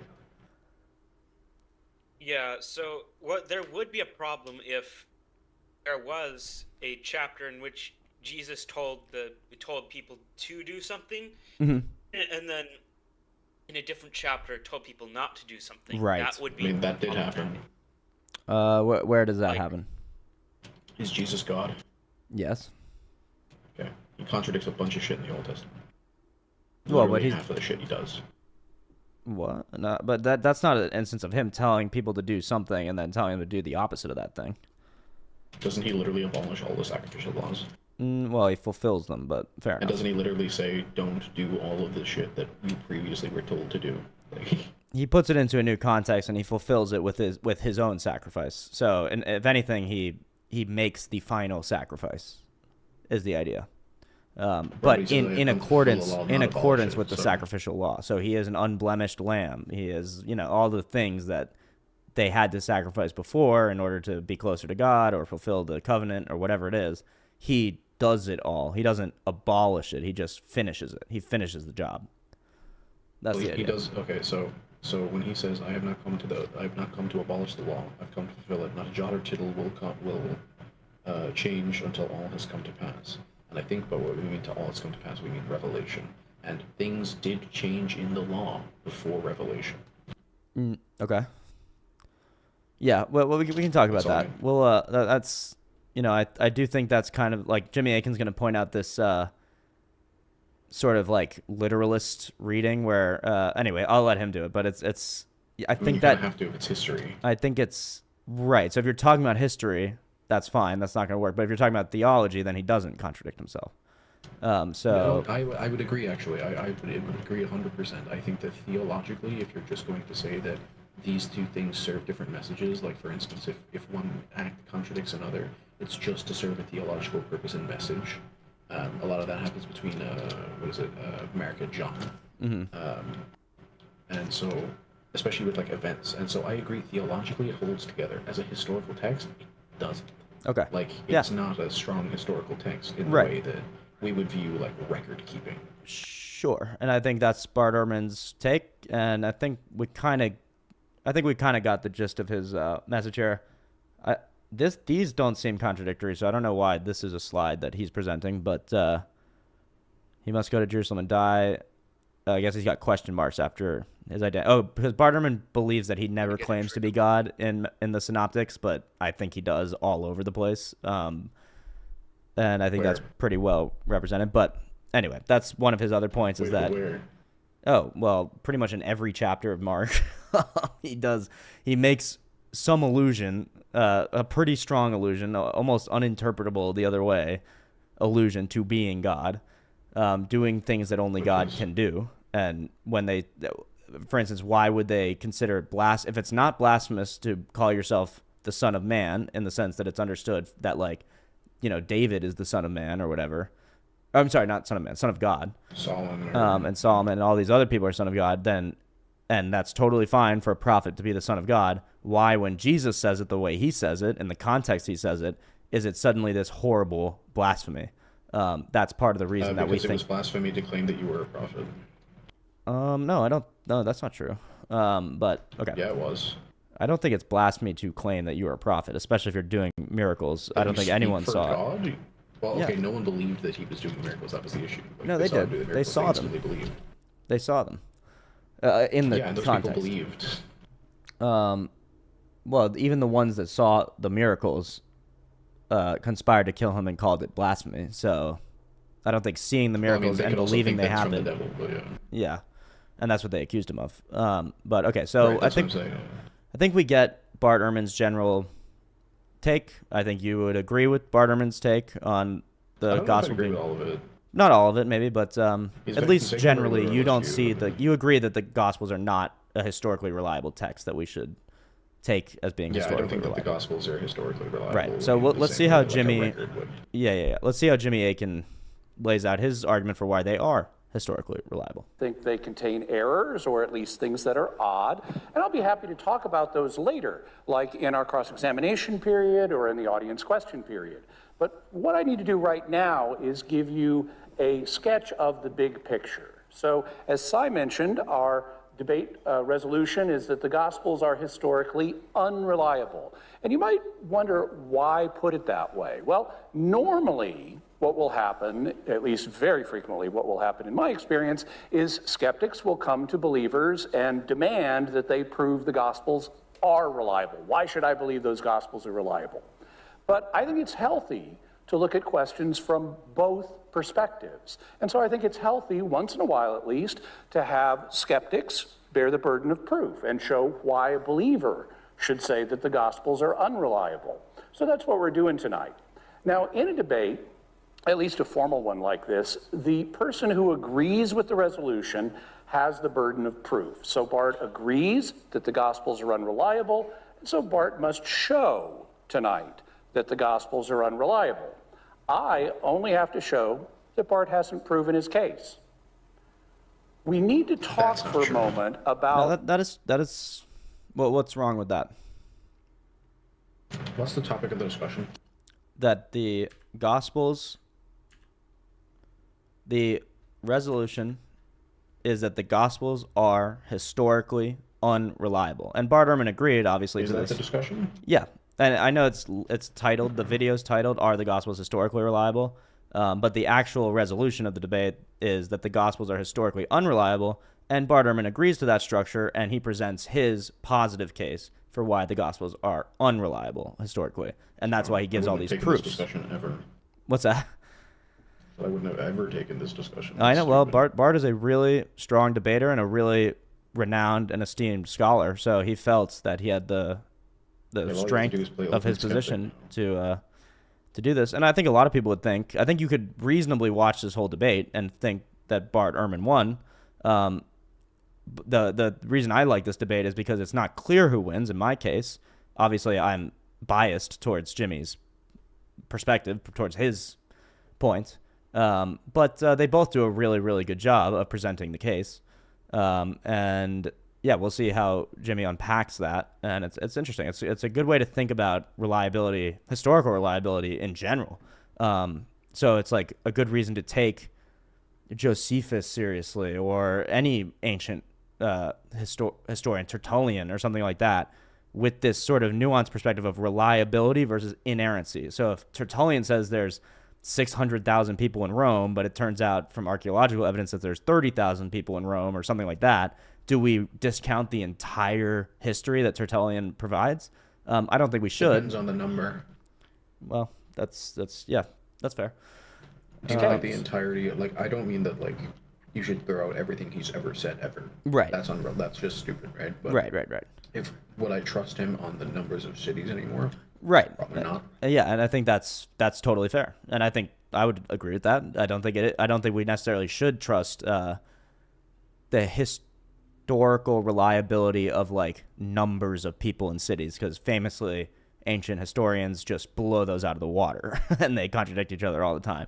So that's one case in which you wouldn't believe a number that an ancient historian throws out, but that doesn't mean I don't think that Julius Caesar was a real human being, or I don't know exactly what Tertullian wrote about, but the other claims that make sense that he wouldn't lie about, that do seem historically reliable, or couldn't exaggerate. But anyway. We need to talk for a moment about the difference between reliability and inerrancy. Reliability is something we all have a gut sense of. When something is reliable, it means it works, at least most of the time. But what about inerrancy? It's kind of an unfamiliar term to some folks, but it means if a source is inerrant, it means that it contains no errors. It's 100% accurate. In fundamentalist Christianity, they have a particular interpretation of inerrancy that's very common that would say the Gospels are inerrant in such a way that they, for example, have a word-for-word transcript of everything that Jesus says is exactly, there's no paraphrasing going on, and not only Jesus, but everyone who talks to Jesus, or everyone who says anything at all in the Gospels, we always have a word-for-word transcript, and that's how they understand inerrancy. But there are more nuanced interpretations of inerrancy, and the Catholic Church has one. If you want to read about it, at least at a kind of top level, you could go to sections 11 to 13 of the Vatican II document Dei Verbum. But we've got a question. How could we verify if the Gospels were inerrant? I mean, how would you determine that? Well, for most Christians, it's a matter of faith. You know, we've seen evidence that leads us to believe in the Christian faith, and we're taught as part of the Christian faith that the Gospels are inerrant, and so we accept that. But we're not here to debate faith tonight. As Bart said, we're looking at the Gospels from a historical perspective and what a historian could make of them. Well, from a historical perspective, if you wanted to verify that the Gospels are 100% accurate Okay, so in this every... is just the point. We're not talking about inerrancy. We're talking about reliability. They're different. So we're not debating inerrancy tonight. All we're debating is reliability. And reliability is a spectrum. You can have some sources that are 100% accurate, which would make them inerrant, or you could have some sources that are 100% inaccurate. Nothing they say is right. But our question is not a spectrum question. We're asking a yes or no question. Are the Gospels reliable or are they unreliable? So how would we determine that, given that reliability is a spectrum? I mean, where would you draw the line on that spectrum and say, okay, if a document gets up to... This is a what? So I think this is a good question to ask. Yeah. Oh yeah, definitely. And it's something to think about when we're talking about reliability of anything, that there is this spectrum of it. Where do you draw the line? And he's going to explain. Yeah, it's like, do you trust them? And it's like, well, how much do you trust them? Right. To this point or higher, it's reliable, but if it's below this point, we're going to call it unreliable. Well, one place you could draw the line is right at the top, at the 100% level, and say, okay, unless a document is inerrant, unless it's 100% right on everything, we're going to say it's unreliable. But that's not how we use the word reliable in ordinary life. I mean, for example, most people have friends. I know I do. I assume Bart does. And we have friends that we would consider reliable. You know, they tell us what they think. They help us when we're in trouble. They show up for appointments. You know, they're reliable friends. But we don't, if a friend makes just one mistake, say, oh, that friend is fundamentally unreliable. He made one mistake. And so reliability isn't the same thing as inerrancy. So how can we say what it is? Well, if we don't put the line at the top of the spectrum, we might put it somewhere else. Like, So like at this point, he's going to play the half and half game. Is the Bible more reliable than it is unreliable? I don't think we can actually judge that. Okay. I don't think we would have to go through every single claim the Bible ever makes, Yeah. down to the categorical level, Right. and then absolutely have to say, this is true, this isn't true, this isn't true, this is true. And then we would have to say, okay, there are 51 right things and 49 wrong things. Yeah. So the Bible is reliable. It's like, okay, well, unless you're going to do that here, I don't think either of you can prove anything. You'd have to obviously have like an infinite amount of time to do that. Not literally, but you'd have to have a lot more time than just 2 hours. So he is going to condense. He's going to essentially go that route, and he's going to show why you don't want to use 50% because, and I'll just explain it so we can skip it. But if you put 50% as the line here on the spectrum, well, you wouldn't consider a friend that is reliable 50% of the time to be reliable. You would actually find that to be an unreliable friend. So he's going to place the line. I definitely wouldn't. You wouldn't? I'm going to ask that motherfucker the lottery numbers every day. Yeah, right, exactly. Every single fucking day, because he's got like, how many lottery numbers are there? There's 1, 2, 3, 4. Yeah. There's like 9 lottery numbers, dude. I got a good chance of winning the lottery. Right. So he's going to place the line sort of in a mystery area, but above 50%. It's going to have more reliability than like 75% or something like that. Yeah. say at the 50% level. You know, at that level, you could say, well, if it's above that, it's right most of the time, and so it's reliable most of the time. If it's below that level, it's fundamentally unreliable. Or you might say, I want it to be higher than that. I mean, I wouldn't consider a friend who's reliable half the time to be a really reliable friend. So you might put it elsewhere. You might say, put it at the 75% level or at some other level. But there's a problem, because as we noted, if you want to assign a percentage like 100% to the reliability of a document from a historical perspective rather than a faith perspective, you're going to need a time machine. No time machine means no way to go back and check out all these claims, and thus there's no way to establish some percentage and say, well, if it meets this, then it's reliable. So we can't use percentages as a way of measuring reliability. We have to do something else. So what can we do? Well, I would note that documents tend to make different kinds of claims. Some of them are major claims, which deal with the most important facts and themes and events that the document discusses. Some of them are intermediate. Okay, so there's different types of claims. We're going to evaluate how many of the major claims are reliable, intermediate claims, and lesser claims. That's where this is going. And he's going to say he's basically going to define historical reliability of many of the major claims are true, many of the intermediate claims, and many of the lesser claims. And of course, that is open to its own level of interpretation, what many means. But we're just going to kind of go forward with that and accept that to some extent. And I think that's reasonable to do. And obviously, if the errors weigh out balance or counterbalance the number of major, intermediate, and lesser claims that are verified, then we can call it unreliable. So we'll see. We've seen enough errors to counterbalance this. So if you see a picture like this with lots of verified claims on the major, intermediate, and minor levels, then you can judge that document historically reliable. Now, of course, you need to understand how to read the document. Like if it's an ancient document, you need to know how ancient sources worked so you can interpret it correctly. And I'll have more to say about that in my second statement. But for the moment, let's look at Matthew, Mark, Luke, and John and see what we can determine about their reliability. Well, here's a list of major claims that the Gospels make. Jesus existed.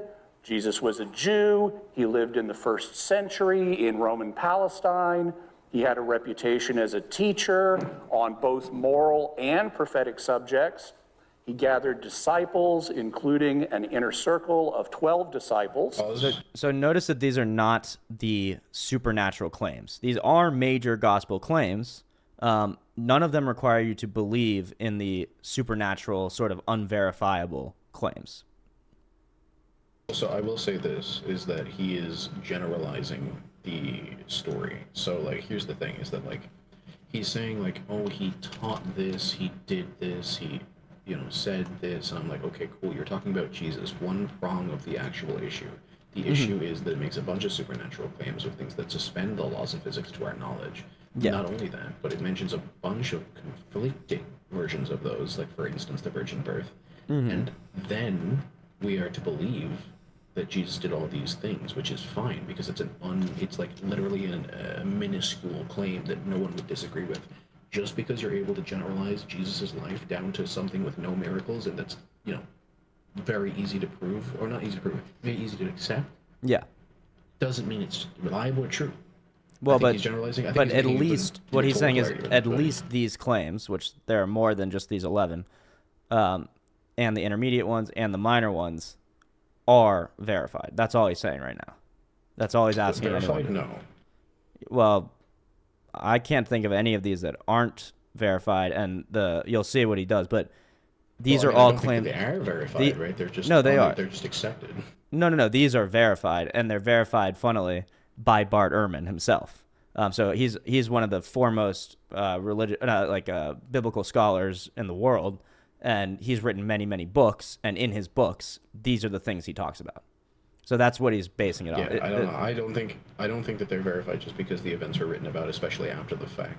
But Bart Ehrman also doesn't think. If I read a very good Bart Ehrman I has read a an very even good more book. skeptical view, well, at least as skeptical of a view as you do about the claim. So he does real history, academic history, in order to write these books and to write these peer-reviewed journals and articles.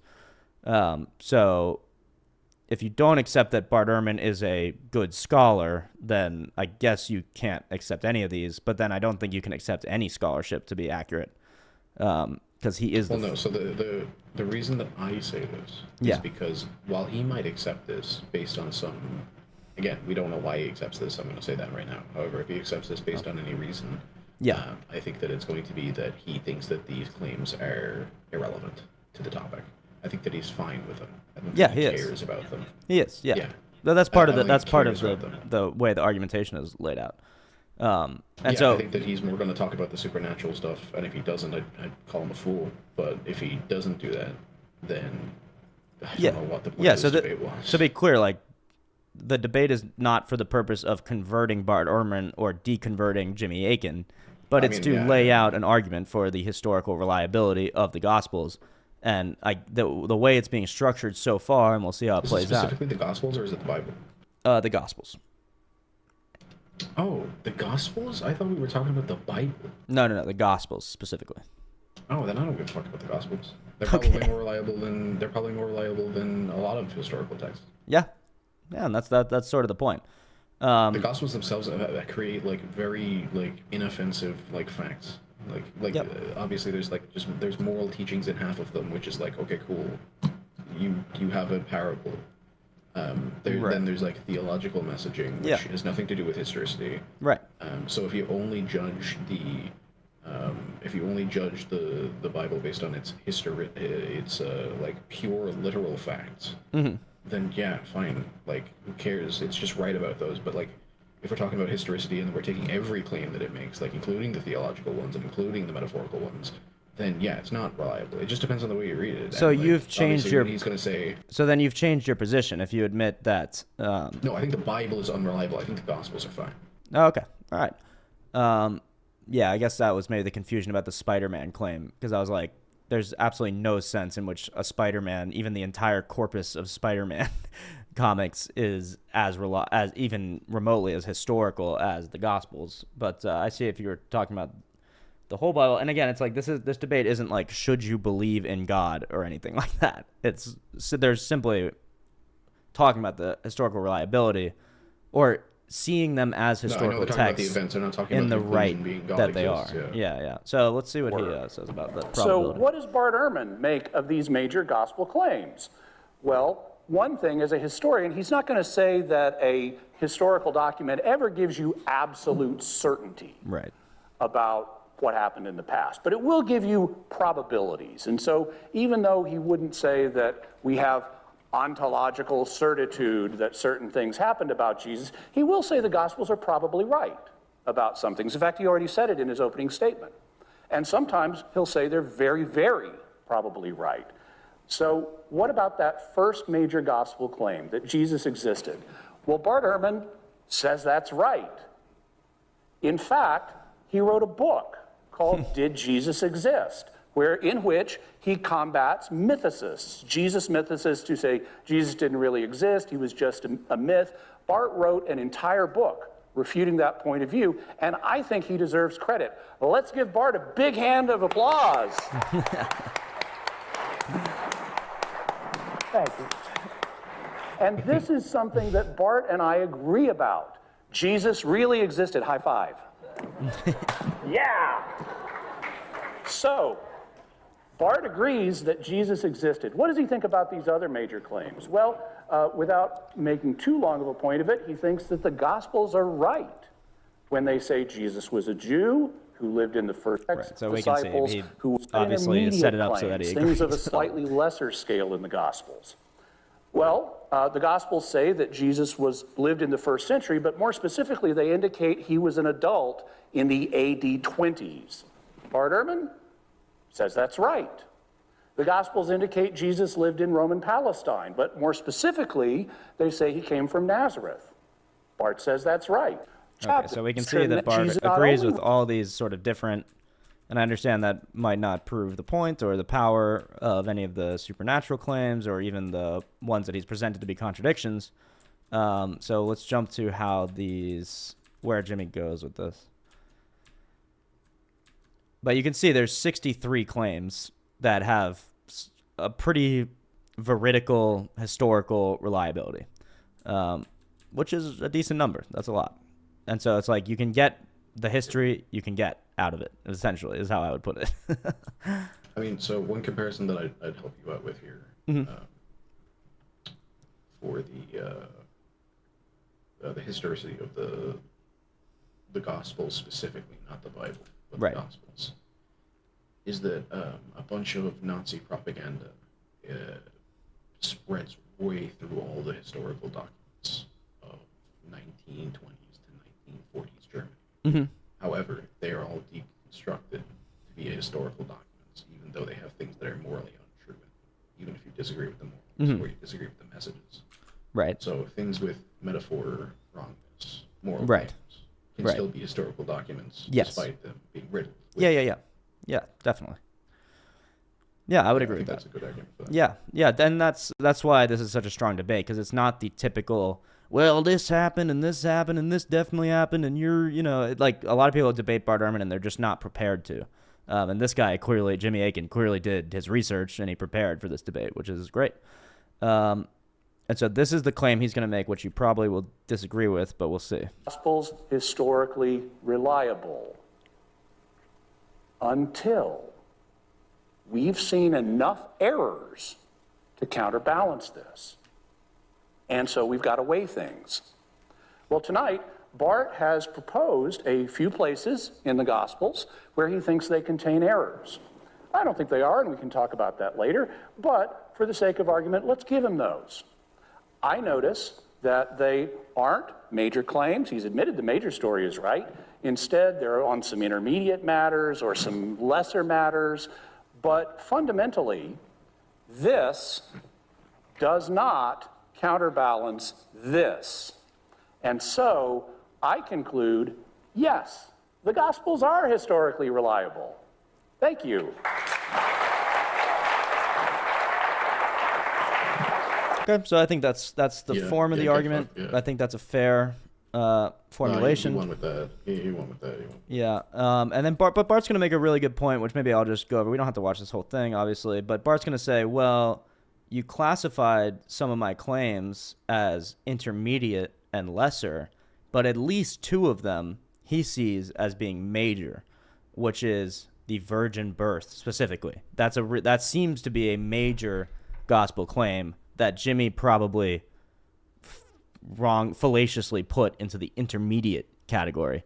Then we could look at, I think it's like jimmyakin.com/Bart, which is a hilarious website.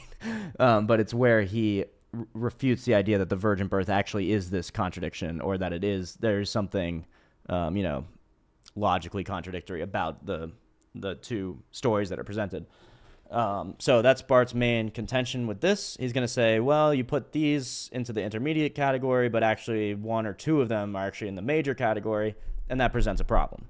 And then he's basically going to go back to his original formulation of if the gospel says that this thing happened, did it happen? I don't think that refutes this formulation of weighing the two sort of charts. But it could foster unreliability. If there's even one of these claims, then you might begin to question the reliability historically of the gospel. I think there needs to be a second row. Second row going down there needs to be another column. Another column. The column needs to be type of claim.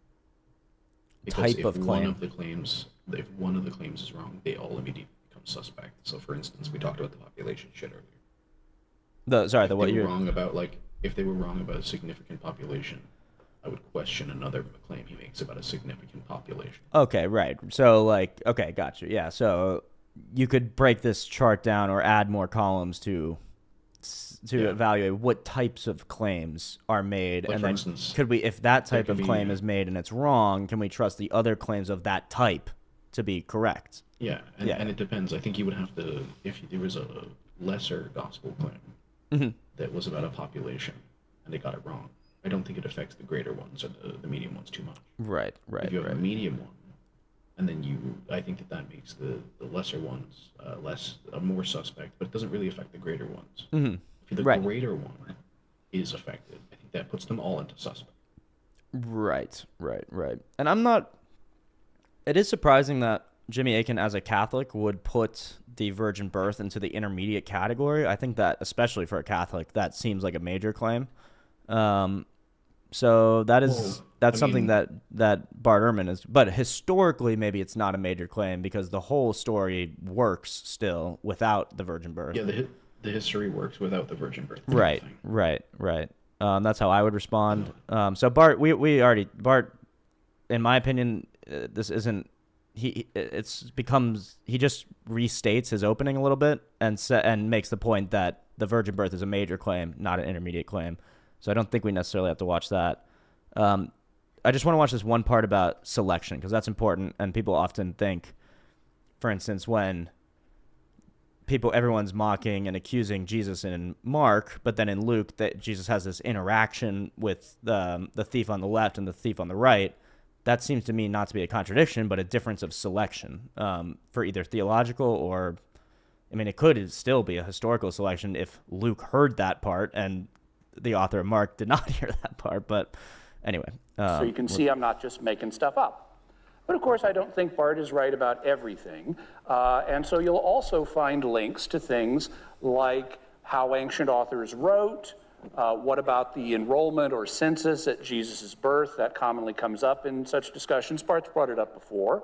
How the infancy narratives fit together. Also, questions about Jesus' genealogies, like who is his grandfather? What about when he was crucified and how did the different crucifixion and resurrection accounts fit together? So you can use those resources. I mean, you can read Bart's books. You can also read these to help you out in your further study.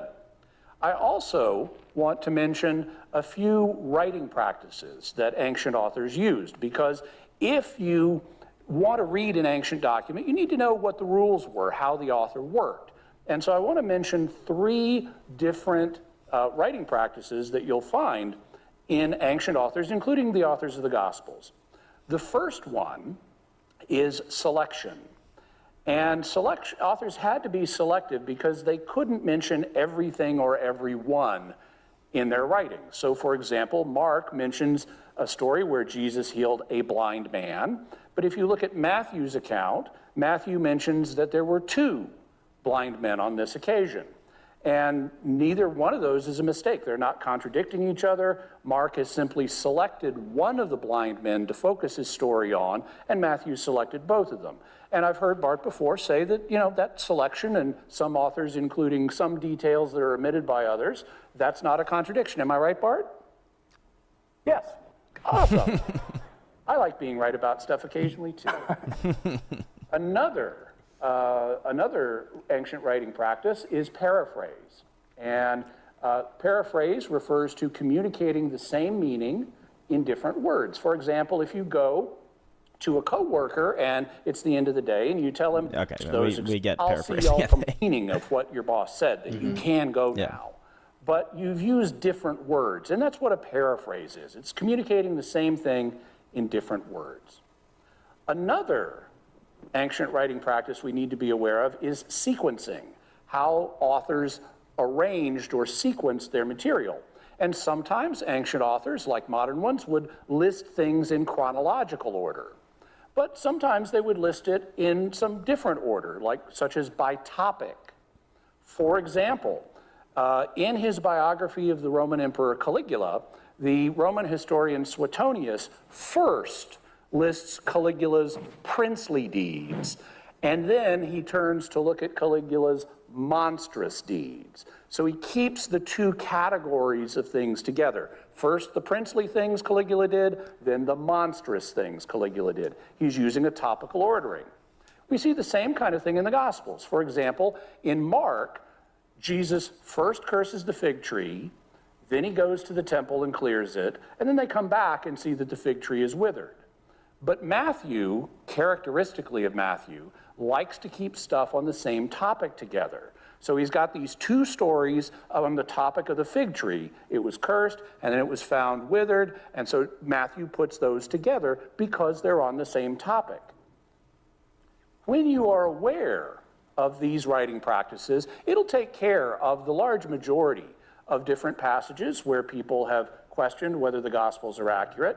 And there's something else that's important to realize about these, which is they involve approximations.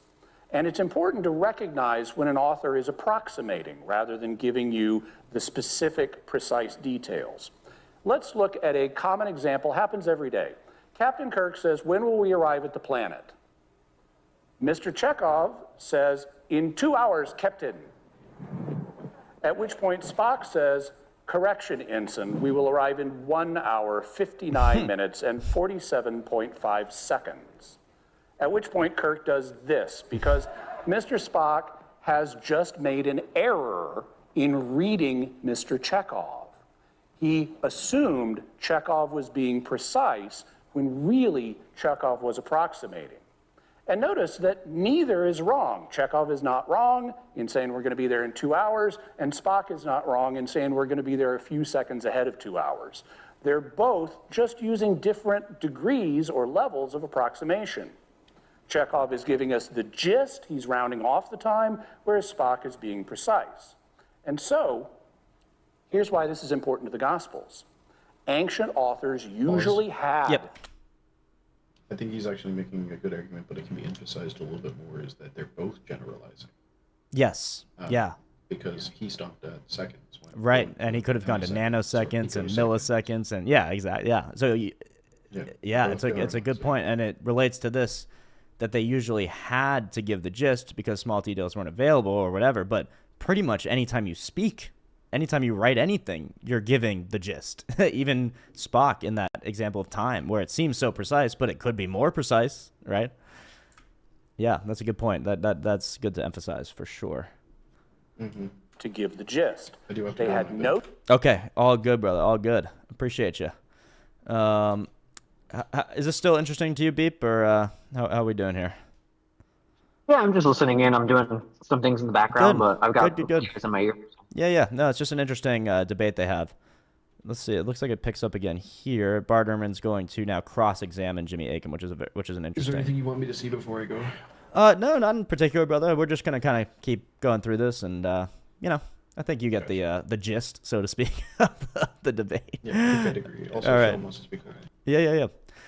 Yeah. Come on up, Sean. What's up, brother? Hello. I'll talk to y'all in a bit. All I'll right. take See you, my Infamous. place. Thanks for joining, bro. Appreciate you, See ya. as always. Goodbye. Bye. Did you have anything in particular, Sean, or are you just kind of coming in, joining the party here?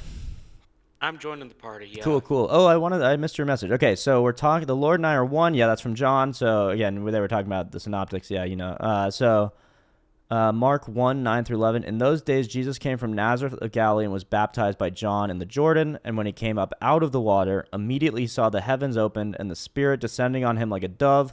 And a voice came from heaven, "Thou art my beloved Son, with thee I am well pleased." And that I agree, in Mark, can't be interpreted in any other way than this sort of special Son of God. Is that what you're getting at with that, Beep? Yeah, basically, because if I remember correctly, the argument was basically that he's not declared the Son of God in the Synoptics, but that's not the case at all. He's Right. declared the Son of God multiple times. Yeah, and the way that Bart Ehrman's going to try to tackle that is say, well, he doesn't literally say, "I am God," in the way that in John, he says the Lord and I, or, God and I are one, the Father and I are one. So Bart Ehrman's going to say, why wouldn't they just say it literally? And I think that is to be more like Spock than to be like Chekhov, which is not how we really want to read the Bible, to read it so literally that unless it says it with extreme explicit language, that we can't infer things. And then Matthew 4, Satan refers to him as the Son of God, and agree that Satan's not a trustworthy narrator, but he's trustworthy in the sense that we know what Satan wants. We know who Satan's opponent is.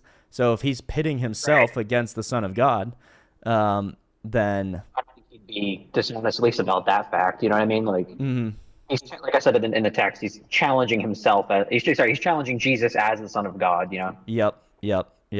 basically, he's like, if I remember the quote correctly, it's "if you are the Son of God." So, I mean, saying that sentence alone implies that Jesus himself would have believed that. You know what I mean? So he's Yeah. challenging Jesus' belief that he is the Son of God. Yeah. And there's I think we can actually, let's go to, Sean, I'm not sure if you remember. I think it's is it Mark 9? Where we get, I think, the most sort of explicit statement from Mark.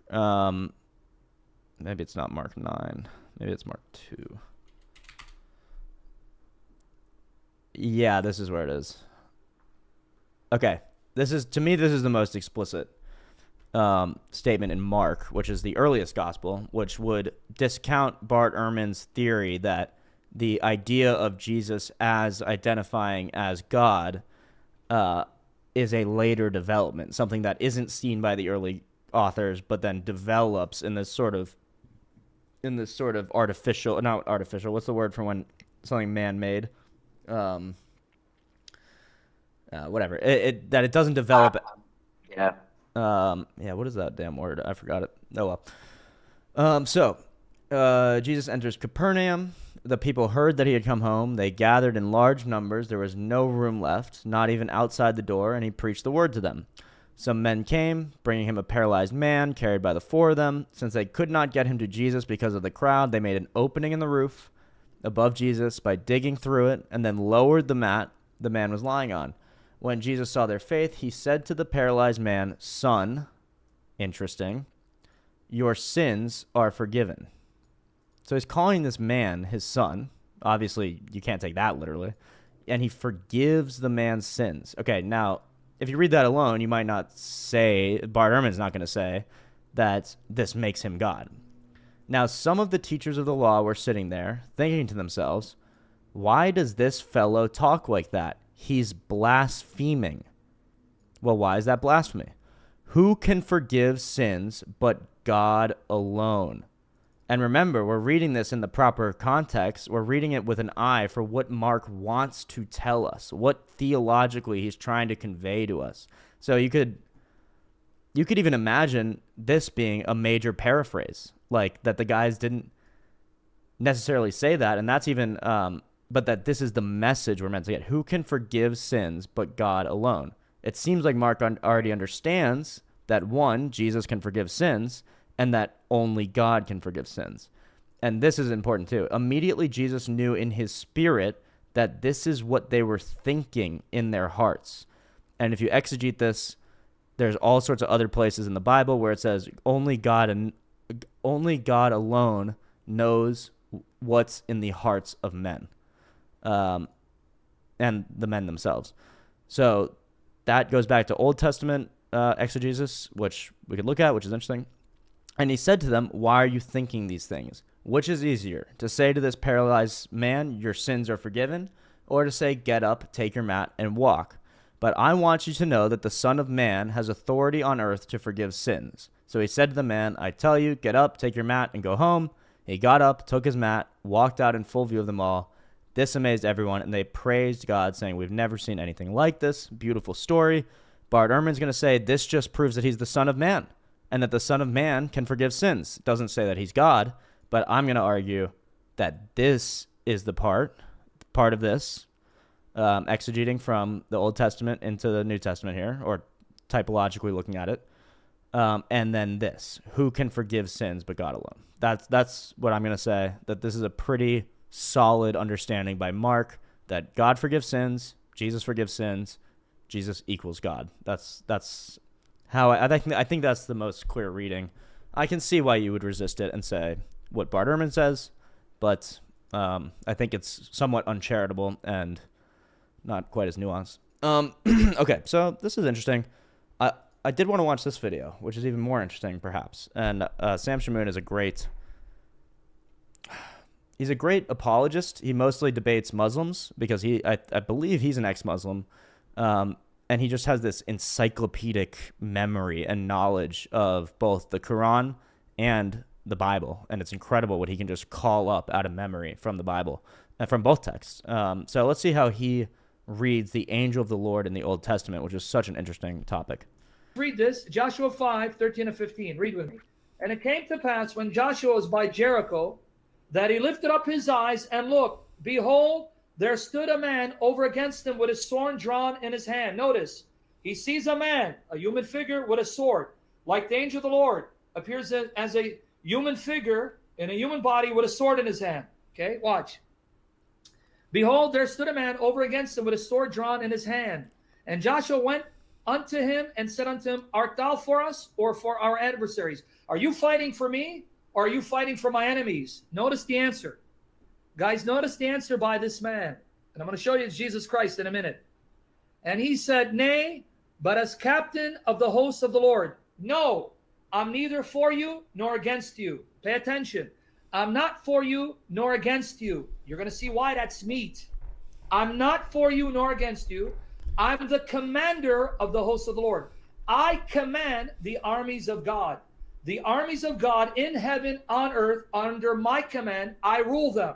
His heavenly armies, his earthly armies, under my authority. So as the commander of the hosts of the Lord, am I now come? Now notice what Joshua does. Joshua fell on his face to the earth and did worship. And said unto him, What saith my Lord unto a servant? Wow! You are my Lord, I am your servant slave, and I bow down and worship to you. Now notice 15, what he says. Notice 15, what he says. And the captain of the Lord so said unto Joshua, Loose thy shoe from thy foot, from off thy foot. Remove your shoes from me. For the place whereon thou standest is holy. And Joshua did so. Wow! Did you catch it? The commander, the captain of the army of the Lord says, I don't fight for you, nor do I fight against you. I command God's armies in heaven and earth. I command you. You fight for me. You're my servant, my slave, doing my bidding. Joshua falls before him on his face in worship, and it says, You are my Lord, I'm your servant, I'm here to do what you want. And then he says, well, the first thing you do is remove your sandals from my presence, because where I stand, that's sacred ground. Don't defile it with your stinking shoes. Sounds a lot like the burning bush, doesn't it? Sounds a lot like the burning bush. Yeah, definitely. Yep. Definitely. And it's this man. So it's interesting. And it's important that if Joshua, who, you know, he could be a mythical figure, he could be a historical figure, whatever, the theological purpose of including this, because the Jewish authors, the Israelite authors, are never going to portray a story that contradicts their monotheism. So if he's falling on his face and worshiping the Lord, we're right to take that as this is the Lord.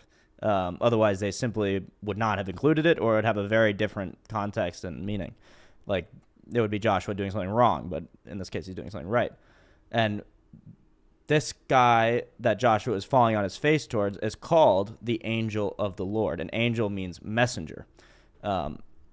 So we're starting to see how the angel of the Lord is the Lord in a weird way. But we'll see how this. It wasn't God who said it. Bach Kumuzi. It was the angel of the Lord who said it to Moses. And that angel is God, but not God the Father. Okay, are you with me there? If you're focusing, did you notice this man that appeared to Joshua? How amazing this man is? Notice several things about him. He appears in human form, and he has a sword in his hand, right? He is worshipped. Joshua falls before him on his face, calls him my Lord, Adoni, and says, I am your servant, your slave. So that Joshua realized, he is my commander, he is my Lord, he is my sovereign. He doesn't fight for me, I fight for him, because he owns me and commands me and the armies of Israel and the armies of heaven, and he's worthy of my worship. And this man says, remove your sandals from my presence, in my presence, remove them, because where I am, wherever my feet touch, becomes sacred ground, remove your filthy sandals from my presence.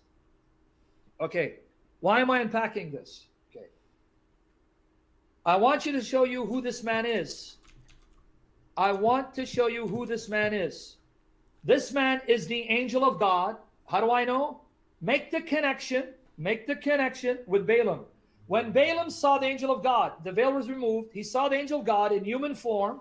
He saw the angel of God with a sword in his hand. And like the captain, Balaam fell before the angel of God on his face in worship. So notice the connection between the captain and angel. The angel and the captain appear in human form and have swords in their hands, by which they slay God's enemies. The angel and the captain demand worship and receive worship. And another connection between the angel and the captain. Remember what the captain said? He said to him, remove your sandals from my presence, because this ground has become sacred and holy. Let me show you what the angel says to Moses. Exodus chapter 3, verses 1 to 6, specifically verse 5. Exodus chapter 3, verses 1 to 6, specifically verse 5. Who appeared to Moses? Guys, read. Who appeared to Moses? Now Moses came. Let's see if we can do this ourselves, because that'd be an interesting. So now Exodus 3, verse 1 through 5. So now Moses was tending the flock of Jethro, his father-in-law, the priest of Midian. Oh, actually, Sam Shamoon does not like the New International Version. Let me do it. It's going to be a little bit harder, but let's do the King James. Okay. Now Moses was tending the flock of Jethro, his father-in-law, the priest of Midian, and he led the flock to the back of the desert and came to Horeb, the mountain of God. And the angel of the Lord, that same term, the angel of the Lord, appeared to him in a flame of fire from the midst of a bush. So he looked, and behold, the bush was burning with fire, but the bush was not consumed. Then Moses said, I will now turn aside and see this great sight, why the bush does not burn. So when the Lord saw that he turned aside to look. So wait, the angel of the Lord is in the bush, and the Lord saw. To me, this reads like the angel of the Lord is the Lord. That he turned aside to look. God called to him from the midst of the bush and said, Moses, Moses. But it was the angel of the Lord that is the flame of fire in the midst of the bush. So the angel of the Lord is God? That's what it seems like. Moses, Moses. And he said, here I am. Then he said, do not draw near this place. Take your sandals off your feet, for the place where you stand is holy ground. We saw that in Joshua. Moreover, he said, I am the God of your father, the God of Abraham, the God of Isaac, and the God of Jacob. And Moses hid his face, for he was afraid to look upon God. It's really fast. It's something I missed until I saw these types of videos. But yeah, it's such a fine detail. You wouldn't really think anything of it. Yeah, that's why these guys that are so brilliant at exegeting, which is to, take every single word seriously and like really break apart every word and figure out what the real meaning is. It's so impressive to me, and it's so helpful. This is the way that Sam Shamoon, when he's debating Muslims, which are really interesting videos too. Maybe we'll look up one of those. That's how he goes about. Actually, this more so when he's debating Jews, which he does as well. They say, well, the Trinity doesn't make sense. That's not monotheism. And he says, oh, you think so? Then what's all this? What's all this in your book? Which is great. So yeah, it's like we're reading the angel of the Lord. That doesn't mean the angel of the Lord is always God, because there are other angels of the Lord, other messengers that are sent from the Lord that are not explicitly God. But in certain cases, there is an angel of the Lord, a messenger of God, who is God. And so it starts to imply the Trinity as far back as Exodus 3, which is crazy. Absolutely crazy. So then could we take this to mean that the messenger of God is Jesus? Yeah, that's that is Old and New Testament. Yeah, I think that's the natural direction to go. And let's see if there's something. This segment is called "Proving the Angel of the Lord Who is God is Jesus." So let's watch that, because I'm curious how Sam does that. Yeah, I'd like to see how he bridges that gap. What's that? I was saying, yeah, I'd like to see how he kind of makes this connection, how he bridges that gap. Totally, yeah. Father, Christos. In the pillar of cloud, pillar of fire, it wasn't just the angel, it was God and his angel together in the cloud. So yes, the Father and the Son. So did everyone see that Joshua 5, verses 13 to 15, that captain of the army of the Lord is the angel of God? Did I make the case there? Or you're still not seeing it? Because now I'm going to show you it's Jesus. I'm going to show you it's Jesus.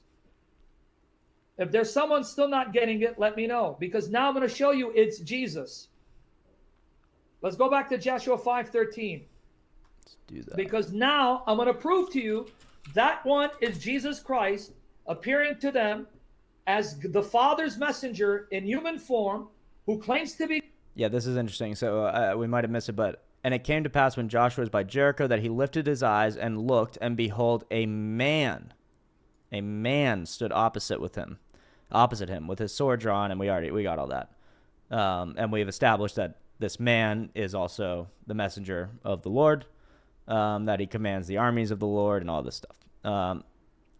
And Joshua fell on his face to the earth and worshipped him and said to him, "What does my Lord say to his servant?" So somehow a man is also his Lord.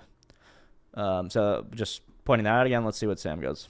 God does things that only God can do, whom others realize this is God in human form, in visible form, worthy of our worship. Okay, now Joshua 5:13. Watch here. And it came to pass when Joshua was by Jericho that he lifted up his eyes and looked, and behold, there stood a man over against him with a sword drawn in his hand. And Joshua went unto him and said unto him, "Art thou for us or for our adversaries?" A man appearing in human form with a sword. Who is he? Verse 14. Verse 14. Who is he? Watch, I'm going to show you it's Jesus. But bear with me. I'm going to walk you through this. Verse 14. And he said, "Nay, but as captain of the hosts of the Lord."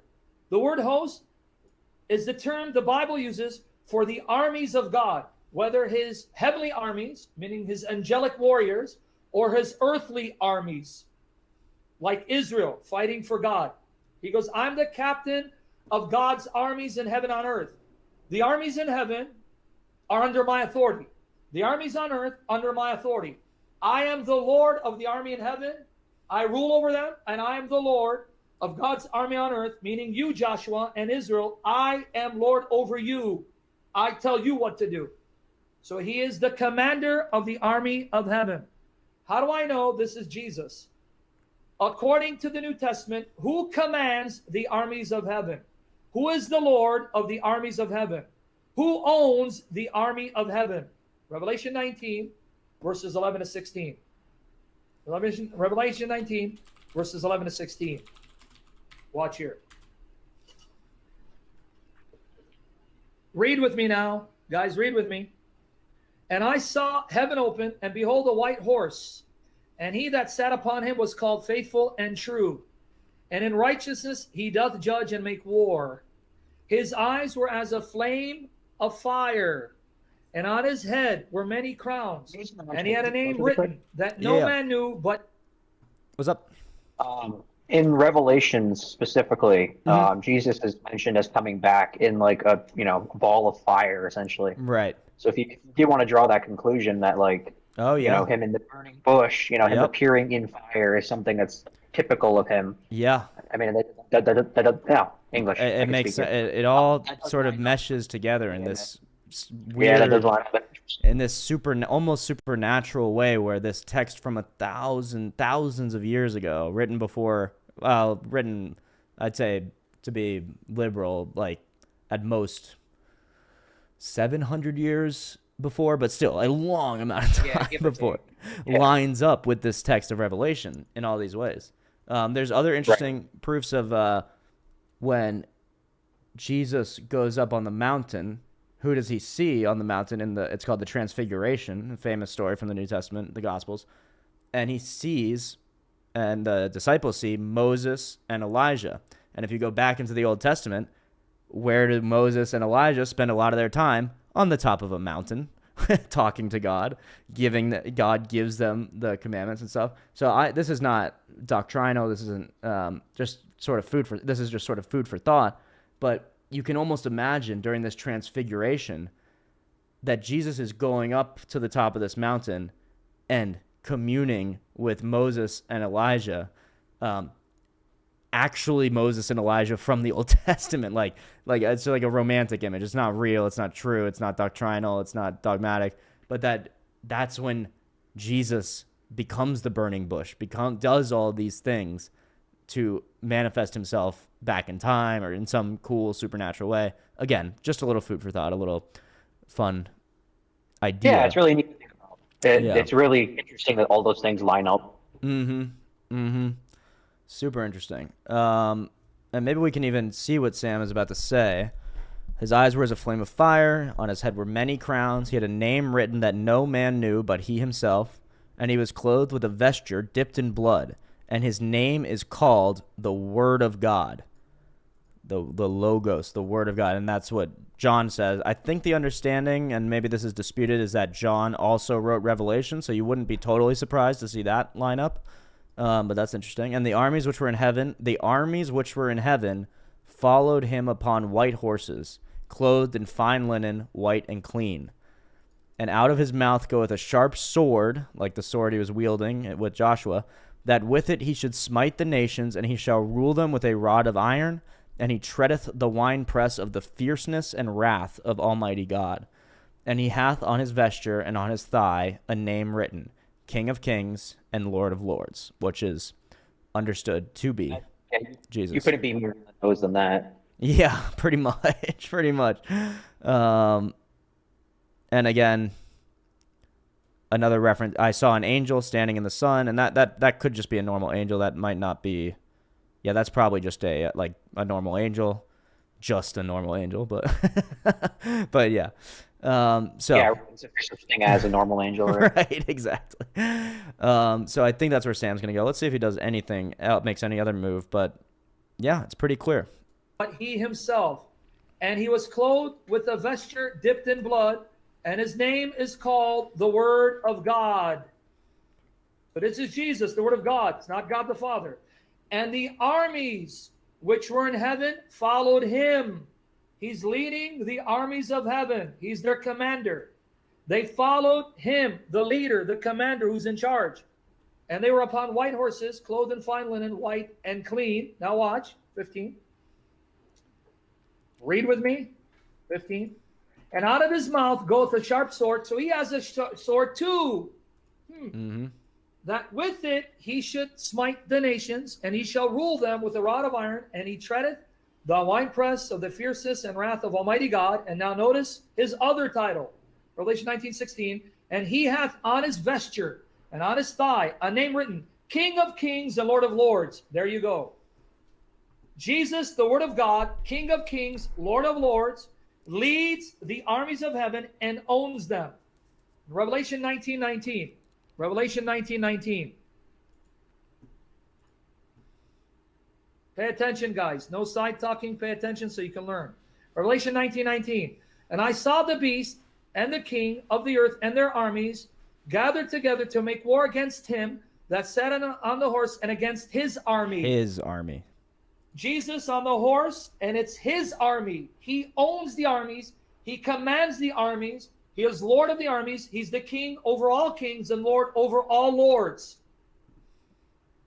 And if you still doubt it's Jesus, even though it says the Word of God, which is the name of Jesus, Revelation 17:14. Who is this Word of God, who's the King of Kings, Lord of Lords, who owns the armies of heaven? Revelation 17:14. There shall make war with the Lamb, and the Lamb shall overcome them, for he is Lord of lords and King of kings. And they that are with him are called and chosen and faithful. The Lamb, the Word of God, is King of kings, Lord of lords, and he owns the armies of heaven. So whom did Joshua see and worship? Whom did Moses see and worship? Jesus Christ, in his pre-human existence, before he was born as a baby from his blessed virgin mother, before he became an actual human by nature, appearing in the Old Testament in visible form as fire, or in a pillar of cloud, or pillar of fire by night, or in human form. That was Jesus. Yeah, Sam is a great. What's his name again? Sam Shamunian. Sort of weird to spell. All right.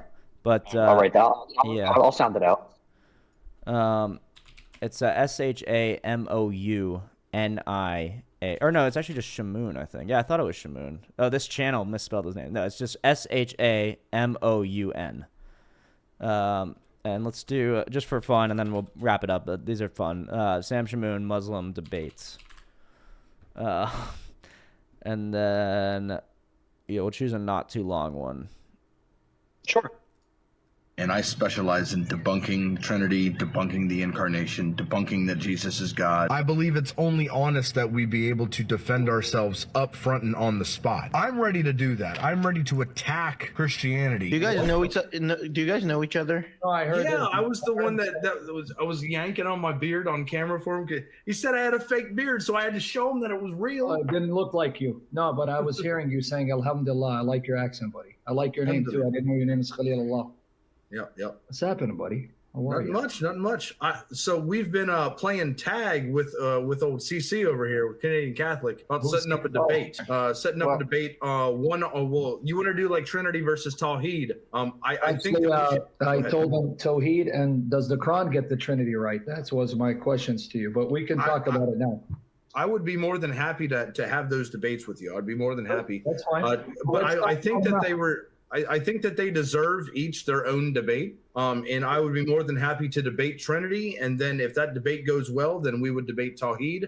Or does the Bible... I like how you reversed it. You run to the Trinity before you run to Tawhid. I like that, but that's typical Muslim tactic. But we can discuss right now as well, because I'm here. Let's make it. That's fine. So who was the one that made the first... pronounce the first proposition. All right, Khalil, why do you reject the Trinity? Just make the case. Well, are we going to save it for the debate? No, this is the discussion. Go ahead. Oh, so this is the debate right This is now? it. Go. Say why do you hate the Trinity? Come on, dude. We need to have more people in here. This needs to reach more of the world right now. And it will reach it because I'm going to upload it. Let's not. Yeah, he's going to upload it. Go ahead. That's why I came on, because he told me come and discuss now. I mean, because I told him to set it up with you, but he said, hey, come on in. Let's discuss now. Jump in. So, all right, let's discuss and we can set it up. Canadian, why are you doing this? What, did you say something, or was that weird? This is kind of a chaotic stream. No, you're good. I said I appreciate a good moderator in a debate. I haven't seen a moderator before that's kind of just like, yeah, all right, that's what we're doing. Get on it. Yeah, exactly, exactly. Yeah, and you got it. It's not like anything against Muslims. I think it's just the culture and the way they're brought up and the way they're taught to do apologetics. But it's very like aggressive, and that's why Sam Shamoun is so aggressive, because that's who he deals with all the time. So it can be off-putting, but I do find it fun, and it's very low stakes for me. But it's interesting to watch how these apologists interact with each other between the two different religions. Right. Yeah, I've noticed that in Muslim apologetics. I've watched plenty of Muslim apologetics, and a lot of it is very sidesteppy and very aggressive. Yeah, definitely. Very sidesteppy too. They love to do that. Which you already see Khalilullah or whatever doing. He's like, wait, we're doing the debate now? What? No, I thought we were doing, like, what did you think you were doing? What did you think a discussion was going to be? Why are we here? Why is everyone gathered here right now? Yeah, exactly. Hey, we need more people. We need this. We need that. It's like, there's plenty of people, dude. Defend the faith. Like, let's see what you got to say. But yeah.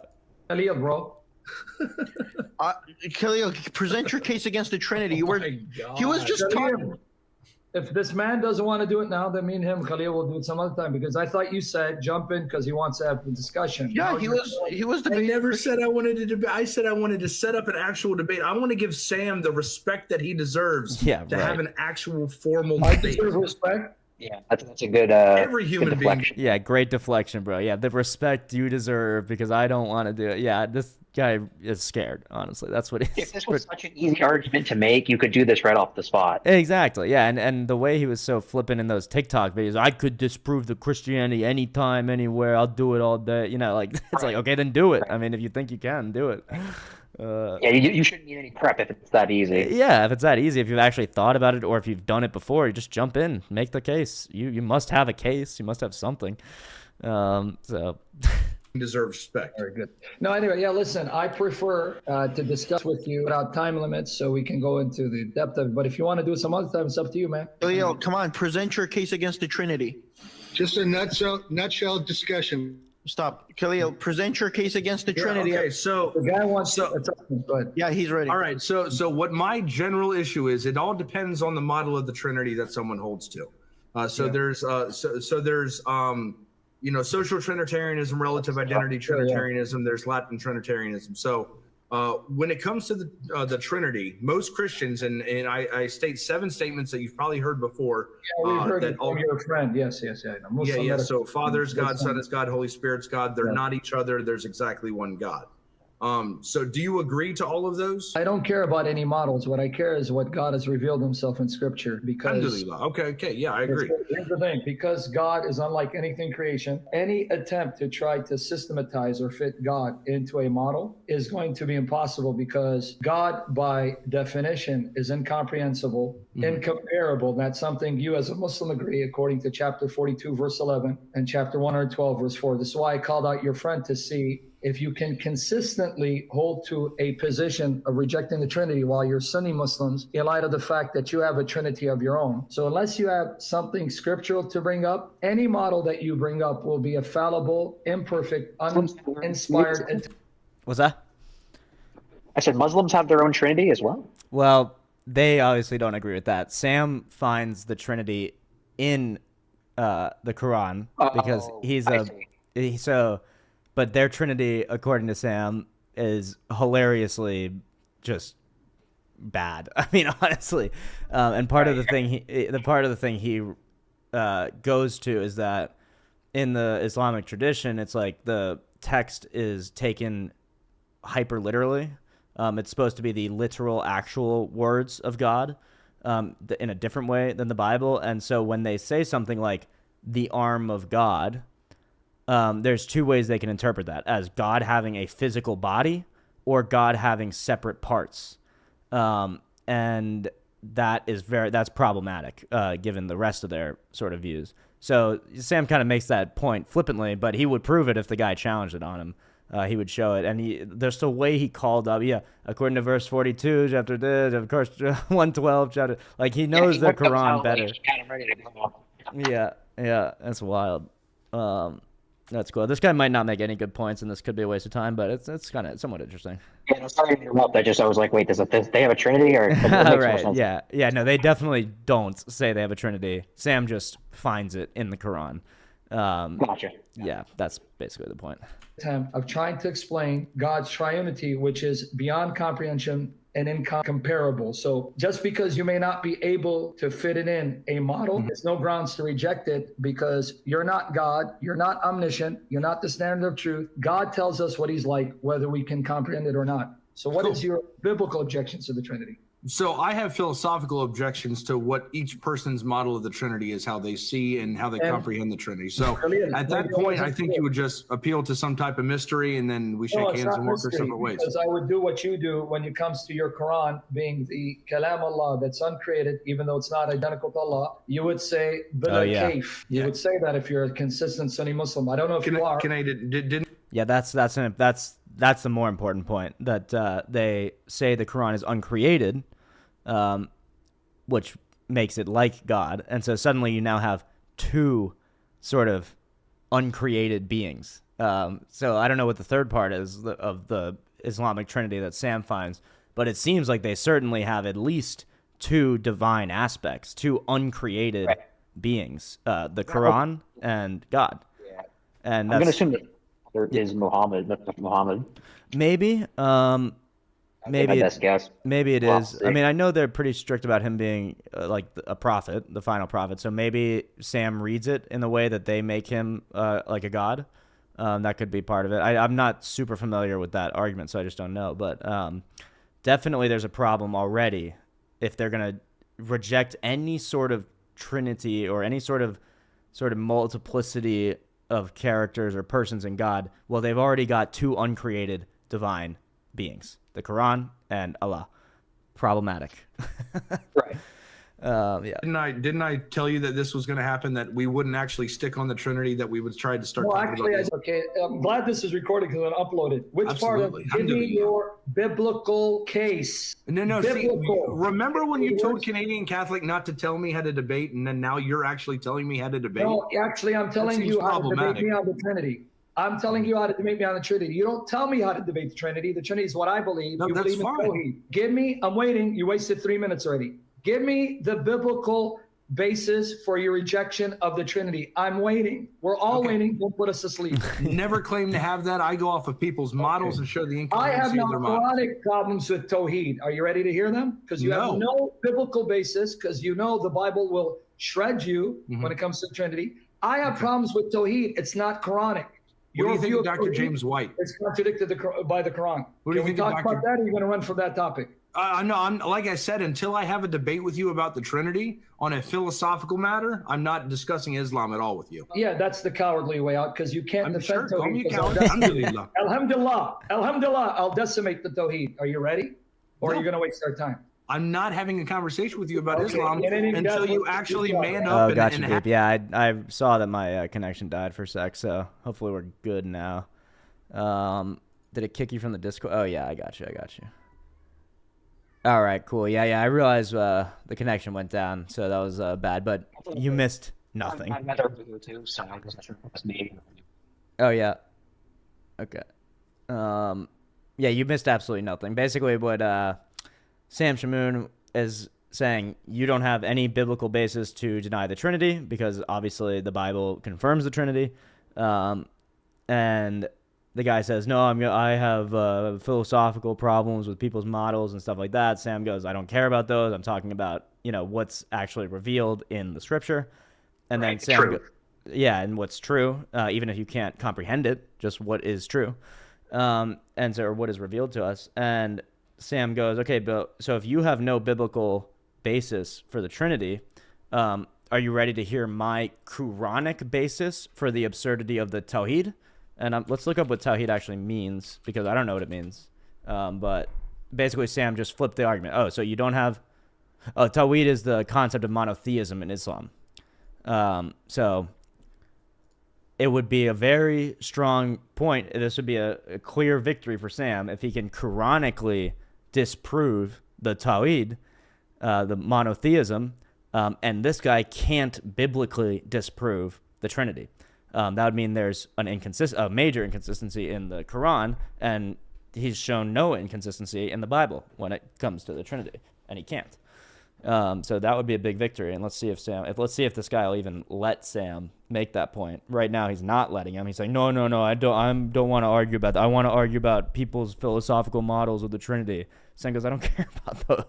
So. Yeah. Have a philosophical conversation. I'm manning up to tell you, refute it biblically, like I'm going to destroy Tawhid Quranically. Brother, I love you. What I would suggest you do is get your buddy Anthony Rogers, because you'll slice my throat. Anthony Rogers is the most philosophically equipped out of you and David and him. So I would go get him, and he might have this conversation with you. Down to your level to debate a neophyte like you. You're a nobody, dude. Don't be so arrogant and think you're somebody special. When you jump to personal, are we going to talk about Tawhid and Quran? Or is this guy okay, so anyways, I want to hear times do I have to say this? Now, if the Quran is uncreated and it is the speech of Allah who knows all things, can you Muslims explain to me, why is Allah worried about some unknown group, a fringe group? We don't even know who this group is, because you can't pinpoint which group says Allah, Jesus, and Mary are three gods. Why is he concerned about this unknown group, a fringe group, that no one knows who they are till this day? But he wasn't concerned about the bulk of Christendom, because before Muhammad and during time Muhammad, all the major branches of Christianity believe that the Trinity is the Father, Son, Holy Spirit. So why is Allah not concerned with the unanimous belief of Christianity at large? All the major branches of Christianity, Nestorians, Miaphysites, the Chalcedonian Christians, who were Diophysites and Diaphilites, who all believe the Trinity's Father, Son, Holy Spirit, and he doesn't bother to address their belief and condemn it, but he is concerned in eternity with some fringe group. We don't know who they are because they say Allah's a third of three, and they took Jesus and Mary as two gods besides Allah. I mean, you got to be a special kind of stupid to believe this book is from the all-knowing deity, and it's uncreated because it's his speech, when it doesn't even address the main teaching of the main branches of Christianity. Nowhere will you find in the Quran saying, and they are disbelievers who say Father, Son, and Spirit are one ilah. Or they are disbelievers who say Allah is the Father, Son, and Spirit. Or they are disbelievers who say Allah, the Messiah, and the Spirit are one. Stupid, right? Yeah, it seems like the Quran does not address the problem of the Trinity as they see it. So, it's interesting. That was sort of that was definitely one of the weaker ones, but... yeah, in my free time, I'm definitely going to peruse some of his videos. Yeah, Samson is really great. I mean, he's just... he's quick. He's aggressive, but sometimes he needs to be. And sometimes he is too much, in my opinion, especially when he's sort of arguing against normal people that aren't being aggressive towards him. But you know, it's to each their own, really, and that's his way. It definitely works. Maybe we'll check this Zachary Knock has the whole Bible memorized. No, he doesn't. He's a joke. He misquotes it. Does God have a mother? That's because he's human, right? You know your Quran has a mother? Hold on, no, don't change. No. I'm going to bury you in your own argument. No, I'm going to bury. Hold on. Let me answer you. Don't tell me how to answer you. So the human nature of Jesus is what he created from the womb of Mary. But the person of Jesus is eternal. He's the one who created Mary and created the human nature from Mary so that Mary would become his mother. But now let me turn it against you. Does your Quran have a mother? No. Yes, it does. So you don't know your Quran. Chapter 43, verses 3 and 4 of your Quran. Your Quran has a mommy. Read for him chapter 43, verses 3 and 4 of the Quran. We made it an Arabic Quran so that you may understand, and it is with us in the source book or in the mother book. Okay, now what the Arabic word? Al-Kitab. So this Quran is in the mother of the book. So who's the daddy? What is your qualification in Arabic? If that's all you're going to say, maybe we should take a break and you can come back tomorrow. We can talk more. No. Let's keep going. I mean, okay, I don't mind going. Okay, what does Al-Kitab mean? You're the Arabic expert. Forget me. I'm stupid. What does Al-Kitab mean? I didn't say I'm an Arabic expert. Okay, what does Al-Kitab mean? What does Al-Kitab mean?